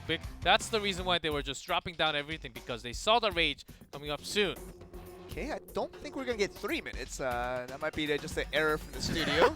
But it's the third game for sure. But yeah, there we go. See everything. and they already spent like 10 seconds, so they actually may get less than that time. Could be, but definitely a mistake coming out from there. But in the end, we're going to get Cumulus and Hal. Not cleanly, but barely does get out that win. The thing is, OG and Entus already used their timeout, so no timeout given. And Bren Esports, they do not want to give any time to OG and Entus for sure. So no reason to use their own unless they're really having a hard time. So it seems like they have got it for now. Here they are, 30 seconds left for both teams to decide on their final card, on the final deck here for the 16 cards they can choose from. And Hal and Q-Mills, can they pick things back up? Because I think that last win wasn't about them playing extremely well. I think it was just kind of misbenefiting from the mistakes that happened from Bren Esports more together and not. See if these two can really pick it back up, because I think they really need something special and something very different from what they've seen in the past couple of weeks. Yes. And Hal and Q-Mills, all they have to do is save up that rage a little bit more. Even if you think about the cycling, which is very important, saving up your elixir is sometimes a better choice for this 2v2. If they hold on to it, I think a better result for sure. But I think that Manny Knoxville and Jai, not JTV, but Manny Knoxville and Jai, I think they're going to be ready to hopefully finish this off. Hal and Q-Mills on the side of OG and Entus wants to get this into an ace match, but they've been struggling so far. See if they can come back here. Similar one. Whoa, that's all-in push if I've ever let's seen see one. if they connect. Log. Okay. Taking all the shields down, and the Prince also goes back. Just in time, Electro Wizard. Wow. Defense perfect. Okay. How are they going to defend against this one now? And the meat. The Lava Hound and the Mega Minion secretly came all the way to the tower. Pups, Mega Minion. Oh, the Dark Prince and connects. the Miner. Okay. This is important right here. It's going to get it down to 1654, but 935 on the side of Hal and Q-Mills. Really, really impressive stuff already. We saw a basically all-in push from Hal and Q-Mills, and desperation effort. I mean, if I've seen that one for myself, and my goodness. Mega Minion just gets one shot, yeah. That's usually the way. It's the way. We all know the way. Manny Knoxville and Jai just getting ready for another conventional push onto the left side with the Lava Hound and the Mega Minion, but you see a golden push with the Rage now, offensive Rage. Didn't get much out of this one. Speed is actually quite fast enough to actually connect to the tower. Okay. Get it down to 599. They're willing to trade the tower. Think about the next moves already. Hey, Alan Q-Mills, I think they're just literally going for the all-in push, and it's seemingly working out for them. They got a better trade. I agree, and eventually this Lava Hound is going to go down, but the right side push, what they can make out of it, but I think the Alan Q-Mills, they're not interested in 2 crowns, they want the 3 crowns to end the King's Tower right away. There are lots of air units. They want to go straight in. They can't really defend too well, and the massive push is coming. And we're going to see this come through, see what happened. The flying machine there for defense, but the Prince still working very hard. Make sure the Golden Mines go down quickly here. In the end, really nothing happened. From the side, let's see a second push once again. Are they just abandoning the defense now? Defensive poison. Infernal Dragon is still right there. Oh. Just get only gets a little laser beam there. Yeah, okay. Just a few damage. Make sure they have guards. The real push is coming right behind it. The Lava Hound is going to be standing in front, lead charge. Doesn't get much done. The poison now coming through on the offense for Hal and Q-Mills. Prince being connecting there. Really important to get that done, but the guards still at their work here, trying to just defend out the King's Tower. Overtime, single tower will be automatically finishing the game to win. Either side, still great chance. Poison already used, so this next move, let's see how the defense comes in for OG and Entus. Lots of dashing units, Star Prince goes very low. He's got exploded with the Golem. Yeah, Golem dies very, very quickly there. Manny Natsu and Jai, they might be able to spot right back, but they lose all their units in that offense. 1780 on the count. Let's see, 1985 is going to be going through here. The flying machine, not even connected. Oh, that was a wrong flying machine right there. That does not help out defense, and that might be the crucial point where Manny Next Natsu and straight Jai. to the King Tower. This is going to be the close one, yeah. I think that flying machine, that was a huge mistake there. Mispositioning of that one at 310. And the explosion should and finish. that will give the win over to Q-Mills, and how? After a mistake that came through crucially for Manny Natsu and Jai, and you see the frustrations in their faces, but on the other side, OG and Entus looking strong on that 2v2, kind of proves us wrong that they are still the ones to really trust on, and they're going to be taking us in today's match. Oh, in terms of their defense on their own this time, seemed possibly one of the best games I've seen so far from OG and Entus in terms of 2v2. How they were defending against all the air. They were ready. They knew they knew the tempo. They knew how slow of a Lava Hound it's going to be. So make sure you have all your offensive tool and then defend it right after. Perfectly done. And we saw, Hal and Q-Mills just go for all in place from the beginning of game 2, and we thought they were just going crazy. We thought they were just going desperate, but they had other things in mind, and it worked out much, much better than we thought. So props to OG and Entus and Hal and Q-Mills in general, just getting that done. But game 2, this could have been a lot closer. We're making sure the ground units were delaying the back line of air, making sure no Baby Dragon or the Inferno Dragon connects along with the Lava Hound, because that's way too many to deal with at the same time. This defense was actually, no, not this one. I'm talking about the final game. Never mind, this is the first game. Moving on to the second game. It's going to be a lot closer. Talks about this game too. Very much a game of inches there. See the Golem just pushing it down slowly. The poison a little bit late there. That 1 HP with that Golem, but that was going to be good enough. Game 3. I'll let you have it from here. Started with the log and drops down the Electro Wizard right after on top. And Prince doesn't really connect too many hits as all the ones come in, but OG and Entus, they know Lava Hound by itself doesn't really do too much damage. It doesn't. Yeah, gotta talk about the supporting units from the back. You gotta talk about the lava pups that come from behind, but poison, so you just instantly melt out all those little puppies. So you know they're not gonna do too much damage there. Rage at the end, and the flying machine is just all this lonesome, and definitely that's definitely not the job done there. Manny Natsu and Jai looked extremely disappointed after that game. Oh, and it comes down to the ace match. Who do you think we're going to see? Maybe the same ones from both teams? I mean, it's hard to say. I mean, knowing Sai, I don't think he did brilliant, but I think he did all right. He did win. He did win. That's what I'm saying. He did win, but in a manner that was a lot closer than what I think it should have been. I think Astro was going to be outmatched by Knowing Sai to begin with, but I didn't think it was going to be that close. So Knowing Sai did all right. Could make it out, but someone like Manny Natsu and Jai, if they're feeling better out of the two, could very well see them in play. But I think the bigger question is now, OG and Entus, is Q-Mills going to be back on play? Or is he going to be that team leader to see on the clutch when this team needs it the most? Or is he going to be the one to come out and give him the win? I would vote Q-Mills instead of Astro, because so far how Astro has been playing is 1v1, and especially today, not really pitch perfect. He was deciding to play which way or other, not really focusing onto one lane. And oftentimes, it comes down to just one single tower that decides the result of the game. And I think Q-Mills has got a better sense of 1v1 here. Yeah.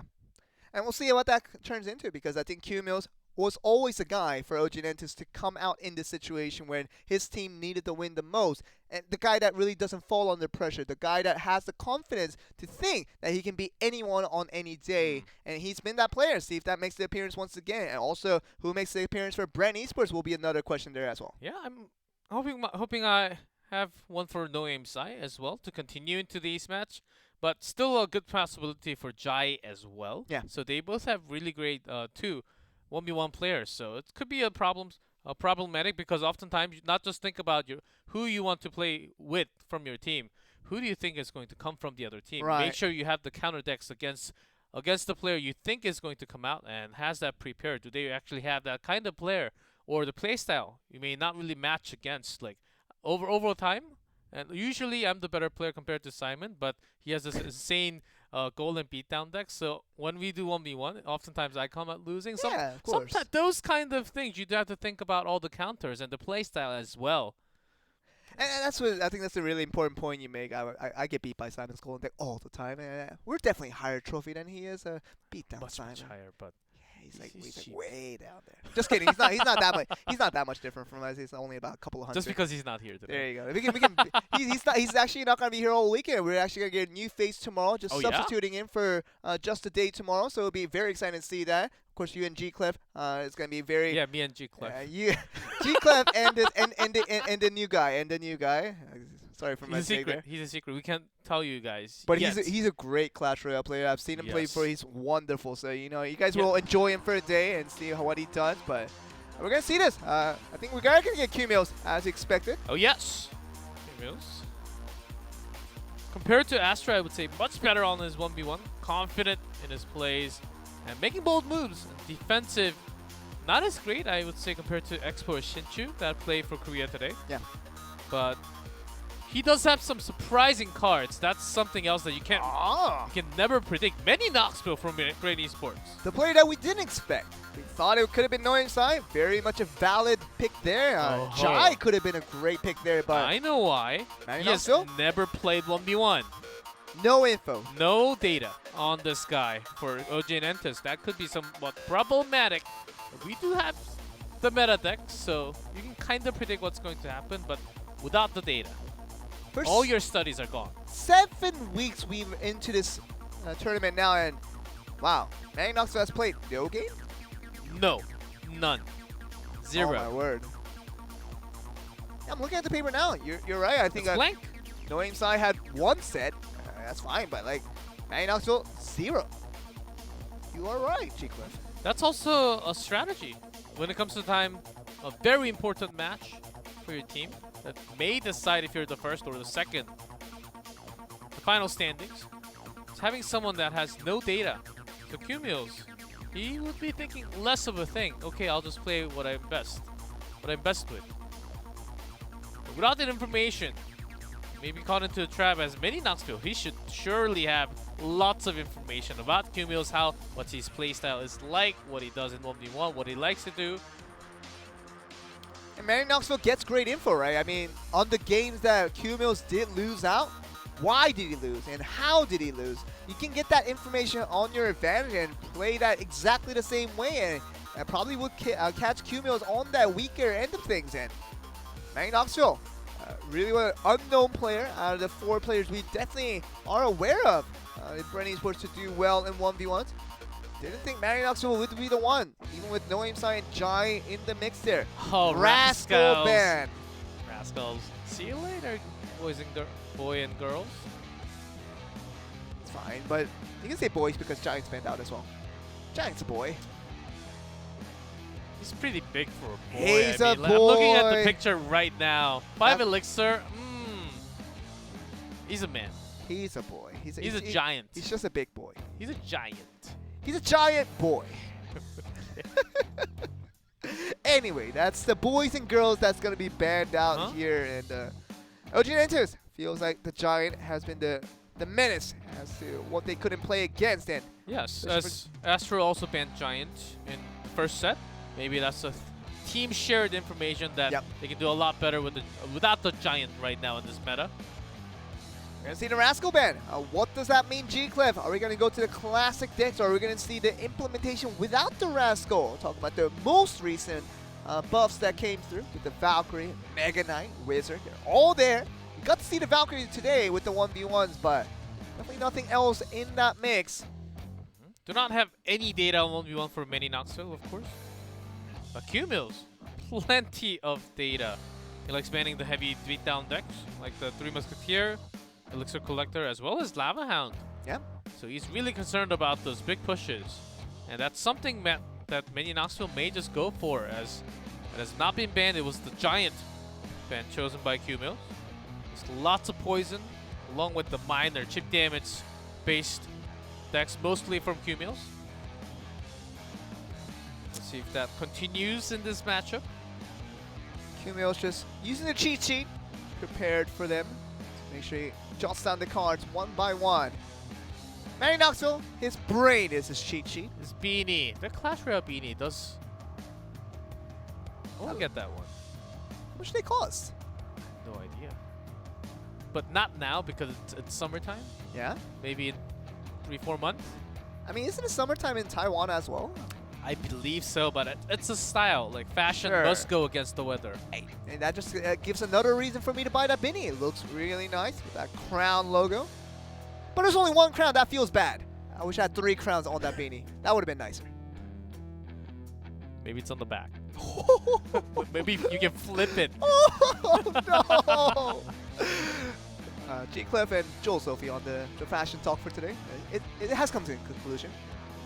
That we have no good sense of humor on fashion, for sure. There you go. Yes. But Bren Esports, their logo does look super cool. Crowns hit it on the back, G-Clef. Are you serious? You never know unless he turns back. Oh my goodness. He'll never turn back. Manny Knoxville turn back for us. He will never do that. Watch when he goes back to his seat. He Oh. will split second. Make sure you keep your eyes on.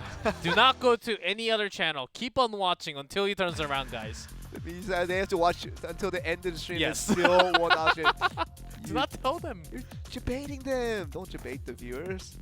At least most of the viewers will probably watch from YouTube anyway, and they're gonna just fast forward to see if he ever turned around. We'll not know until we But get if there. you fast forward, you will miss that split second. So you need to keep on watching. Make sure. Whatever it takes to get the viewers on board, G-Clef. Whatever it takes. I can see what you're doing there. But in all seriousness, we're back into the game. Ace match, Q-Mills was seemingly the ace for OG Entus for the entire season for 6 weeks straight. But it's back again, week 7. Still looking like the ace of the team to carry on the big load there. Manny Knoxville, new face in 1v1, not just the ace match, but 1v1 in general.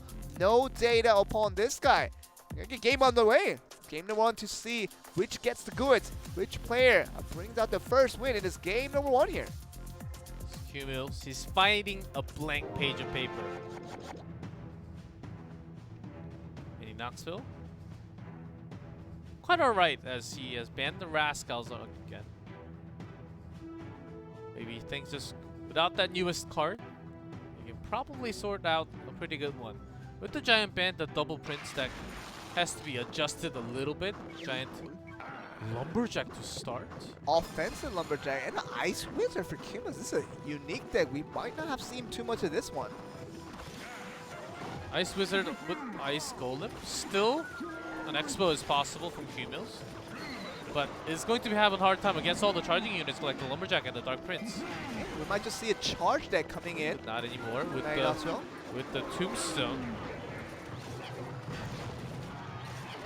Oh, very nicely done with the Ice Golem. But it's actually going to be a graveyard deck for Q-Mills. And see what Manny Knoxville has in play. Lumberjack is not the best counter boy. That is going to be a +1 elixir trade, but he's still going to allow. Not too bad though with the super fast attack speed. But still, 1646 on the count. It shows us that there are better counters out there. And the Tornado, that wasn't banned out. Tornado and Ice Wizard to slow everything down. So the Barbarians against Skeletons will actually defend somewhat.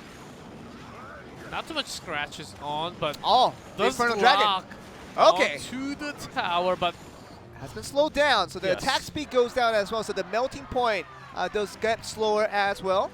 Manny Knoxville could have gotten a little bit better, but now it's relatively even on the count. 1646 versus 1742. do love that sound from Ice Cold Limit every time. Soft. It's like an ice cream, but a relatively frozen one, if you know what I mean. When you wake up when you wake up and there's plenty of snow around you, the soft. Oh yeah, I know that. That's the feeling. sound. Yes. Okay. Walk on the snow. Still see a very lightweight deck from both sides. We don't know the last card of both players here. Could be something very, very unique. Otherwise, we're going to see a very conventional finish to this game here. Yeah, because Batarang does not connect in that case. Graveyard once again, poison being used on defense. That's a much better defense that time around for Mainland China. Rage the Ice Golem. Not going to be too much damage. But the real push coming in once again. But the Skeleton Tombstone, lots of small units from Q-Mills. This one connects this time around. The Barbarian's going to take care of the rest of the Skeletons here. And still look at the Ice Wizard doing so much work, helping out. Graveyard throwing once again. This time connects so much. The poison's a little late, so let's take some damage. Have it for now. No problem. Down to 9:59. Be about an all-in finish that probably will end this game here. The Lumberjack right there with the battle. I'm just gonna go on the opposite side. Gonna forget about the left, and it's gonna force Q-Mills to defend on that right side as well. Puts his unit on the opposing side. Tombstone comes just in time to get that battle ram. Down to the side. Neither one of them not taking too much damage as Mini Knoxville once again ready with the poison. That time around, the tower dropping slowly and slowly with the Lumberjack helping out with the assist as well. Still 2 minutes, 20 seconds left in overtime. Continue as the Lumberjack slowly approaches, but the real problem has been the Tombstone. Okay, the Dark Prince moving very, very fast now. Charged straight in, so this one actually does damage. Oh, Tornado, but right after, what else does he have? Okay. The charge doesn't connect. That was actually huge. It was close. Q-Mills. The Barbarian gonna get a few hits, 2 hits before it goes down. So 670 down to 618. A lot closer than what it was before. The Lumberjack just at the right time. That was actually predicted. A Graveyard coming from Q-Mills. It has been. What? The Skeletons actually connect. No, this is so an offensive poison. It's an offensive poison. It wasn't a defensive poison at all. I thought that was gonna be defensive poison, but it was an offense to make sure it goes down. And Q-Mills, the leader for OG and Entus, getting the job done and gets the game 1 victory. Now it's back on concentration mode. Because the poison has just been used as the own attack right with the Dark Prince. Oh, great switch. Even without the poison, the Lumberjack was spawned summoned way too early. Yep. So it couldn't really catch all the Skeletons coming from the back of the tower, which connected at least 2 or more shots onto the tower. There you go, and seems like Manny Knoxville was getting very close, but last Graveyard with the offensive poison couldn't be stopped. The Lumberjack was predicted all right, as you said, but then what are you going to do? The poison's going to be chipping away at the tower, slowly by slowly, and each hit coming from those Skeletons from the Graveyard does so much, adds on to the damage, and eventually Q-Mills got what he wanted there with that last push, and got the victory in the end. Lumberjack not really getting the most value out of that for Elixir. It's not the best defense against Graveyard, never was. And because he had a lot of units focusing down to one single target, and the Skeletons just enough to defend and buy enough time for Princess Tower to do a lot of damage. And Ice Wizard even slowing everything down together. So Q-Mills, what a great defensive game number 1. Very nicely done, and talked about none of the offense really working out too effectively for Manny Knoxville. Has to have a second try at it in this game to see if he can come back from it, because losing this one, that's going to give Bren Esports another L that will add on to the demise that we've seen all day long from Southeast Asia, who's had a troubled time against these Korean teams. Let's see if Noji and Entus can close this one out with 3-0 Korea win. Elixir Collector. Elixir Collector is going to go all big here. Fireball just ready to chip that down, giving it minimal effect.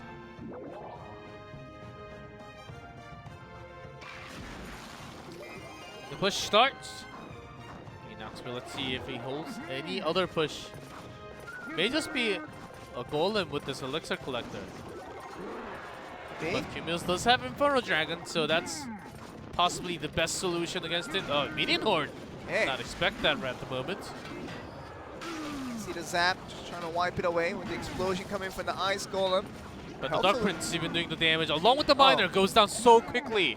Okay, 1276 with the Miner and the Dark Prince. A couple of spells there, and very nicely done. And See the balloon push. Yeah, Oh, man. Manny Knoxville, Oh, he he's gave this giving one up. up. He does not have the best cycle. No, I do not believe in this one, G-Cloud. I do not But believe he in needs this. he needs to Oh, look at this one. No. Let's have the Ice Golem. We're gonna get Ah. at least 2 or more drops onto the King Tower as well. This is not right. I know what he's thinking. He's 3 drops. 3 drops on the King Tower. That's never a good trade. Man, in Knoxville, you have to rethink that through, brother. He had nothing else against the air units. He Oh. probably had Ice Golem and the Dark Prince, so can't attack the air. Okay, but the Dark Prince doing work. Gotta get it down. 40 HP. So, Cumulus, all he has to do is possibly go for the right tower, but I think a better option Oh, would King's be the Tower. King's Tower, yes. definitely, he would go for the Q mills for the King's Tower any time of the day now. 1342 is definitely doable. It's even less healthier than the right tower on the Princess Tower. 3 Musketeer. Finally does drop down, Okay, he's gonna get that into play. but without the Elixir Collector though, so it's not too much of a threat for Cumulus. So what happened here? The left tower will probably go down. That's not gonna be a problem. Actually, it's not even gonna go down. This is a problem. Hunter being available. Oh! No charge. Okay, the miner just ready to finish it off. That's gonna be fine. But now the balloon push to finish it off at the end. Do they have anything for this? Right after miner after the minion horde, so there's nothing as a defensive tool from Manny Knoxville. Way that's too late. over. Q-Mills. Explosion. It's gonna be the explosion damage. It will be a lot more than 31, and that will be Q-Mills picking up the 3 crowns. Manny Knoxville, no answer there. OG and Entus gives Korea the 3-0 run on the day 1 on away ground. Manny Knoxville, anti-air, lacked so much. Minion horde was the solution against the balloon, but right after that was used, balloon dropped down for Cumulus. The first tower gone. And even the King Tower takes 3 shots from it. And then second one, right after the minion horn to the right side, continues with the balloon once again, finishes the game off. I know what he was thinking, Manny Knoxville. I know that he was wanting the Elixir Collector, but he saw the Fireball already. So he knew he wasn't going to get the maximum effect out of the Elixir Collector anyway. So it was so devastating to see that. You know, when you see the balloon and the full rush coming through on the left, you know that when you leave that alone, the drops will be coming and the tower will be gone. And we saw that coming into play. And Manny Knoxville, I guess he didn't have any other choices, but it's just a selection of deck that didn't work out for him. Yep, and his cycling. Maybe he was just trying to cycle out, but his biggest play had to be with the 3 Musketeer that dropped. Yeah. Which did not connect, which did not do any damage to the left side. And didn't really connect to the right side either. Another because of those fireball. fireballs, Yeah. yes. The Fireball, the MVP for Q-Mills on that just one. being ready against the player that has no data whatsoever. We will get to see the push. Maybe not, as we just heard. Could see It's this right very after well. this one, though. Yep, game 2. This was game 2 right away. This is where it ended it all, and this first push, Elixir Collector. Yeah. He definitely saw it. He definitely. We see the cycle here. It wasn't an accident that Manny Knoxville put down the Elixir Collector later. He knew what he was doing, and that's the choice he made. And 3 drops. But it was, I guess it was possible. He did have the cycle. Very likely he had that 3 Musketeer in his hand. But if that was landed, he was going to waste it. So he made the other choice. We're going to go to the interview with OG and Entus to see how they felt. 我觉得 Entus 不愧是这个公认的，跟任何一支队伍都可以赢下比赛，都有一战的机会，好不好？先来问一下你们这个逆转这场比赛的一个心情如何？ 이렇게 반전으로 이겼습니다. You really came off a comeback 소감 win to get the 어떠신가요? win. How do you feel about that play? 반전으로 이겼습니다. 네, 역전 소감. So after a comeback win, how do you feel about that? 조금 Yeah, 팀원들이 많이 losing their 불안해하고 first early games, we kind of had it hard on ourselves, but we believed in ourselves that we could come back. And I think that we're really happy to get the win in this way. 失败，所以那时候他们队员通通都非常的紧张。那没有想到就是2对2的时候能够胜利，然后再进一步到3对3的时候反转胜利，所以他们真的觉得非常的开心。OK， 那最后大将战 Bren 是派出了 Manny Knoxville， 是从来没有打过1v1的，你们有没有特别这个有没有很意外？那又是怎么去准备这场比赛的？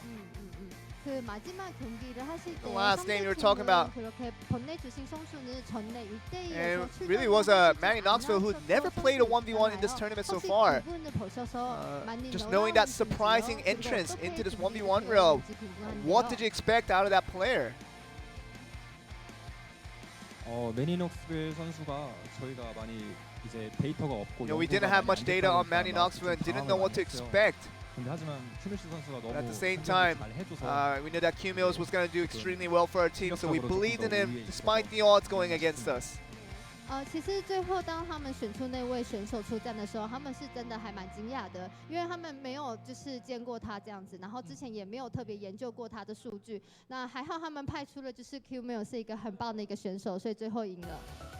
对，那可以请 Q 没有手讲几句吧。既然都赢下这场的话， 이겼으니까 소감 좀 And if you, 부탁드립니다. since you won the game, and 정말 Q-Mills, 이겨서 anything like to say? 다행이고요. 남은 내일 경기 좋은 결과로 마치도록 We're 하겠습니다. trying to just focus on the next games ahead to make sure we get the 就是 best 很开心，然后 results 可以 out of 比 the 了一 next 场 games 棒 now. 比赛。 OK， 好，那现在你们的战绩虽然说没有，又拉近了一步，跟这个 King 总还有 Sandbox， 那你们之后的准备是要怎么去应对呢？因为现在战绩并不是最前面的。 이제는 또 1승을 Course, they 받았었잖아요. did get the 근데 one win. 1승을 받으셔도 아직 그 You can't feel too 샌드박스나 safe knowing that 킹덤이나 Sandbox and 이렇게 Kings of 비교를 Dragoners 하지 are 못한 still 것 way 같은데 ahead of you guys. 마지막 경기를 위해서 Of course, 특별한 you have to 준비를 face 하실 against many 거예요. more opponents now, but how are you going to prepare? Knowing that you have to overcome those other two brethren here. 일단은 승패 관계없이 남은 경기 끝까지 최선을 Despite the wins-loss record that we have, we're only focused on doing our part and doing the best that we can. And I feel like with that, we might get to the result that we're wanting, but that's the only thing we're focusing on right now. 他说其实不在乎胜败，然后他们到比赛的最后，他都会拿出最棒的那个精神来比赛，而且他相信他们是最好的一个队伍。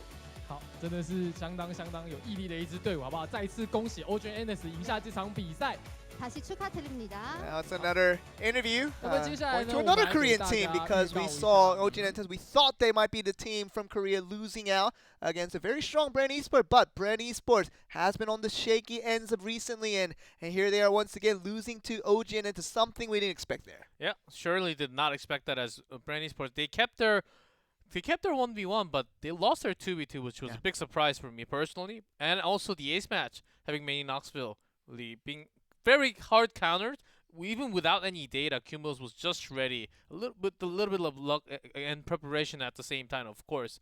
OG Entus brings it back, and 3-0 so far in day one. And it's going to be on away ground, not even on Korean soil. This is going to be in Taiwan. To think that, we can come in and 3-0 out the opponents in Korea now firmly ahead. No matter what turns out later on for day 2 and day 3, I think they're going to be extremely happy with what they have already accomplished. But knowing the mindset, I know the Korean teams will still go for the wins there, and day 2 and day 3 will just be as bloodthirsty for these guys. Ooh, look at those blues with the wins.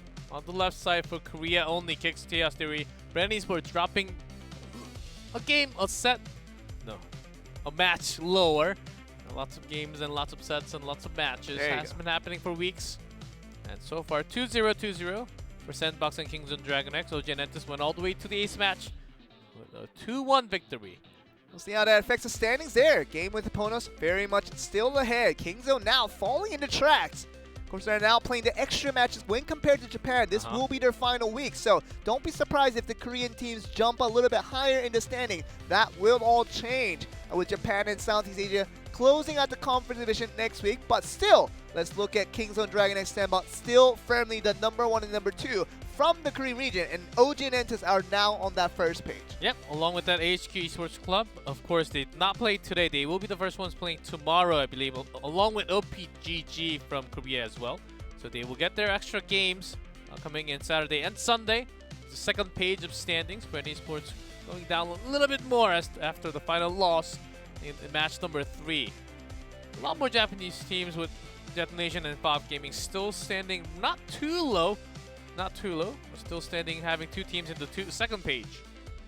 Seems like right now, other than HQ, the other Southeast Asian team, including Bren Esports, are going to be on the shaky ends, and they're looking like they need a team that really want to recover back to their form and recover back to their old days of doing a lot better. But let's see if HQ can do that. Obviously, as against the weakest Korean team we have right now with OPG Skeleton, can AHQ pick up the first win for Southeast Asia?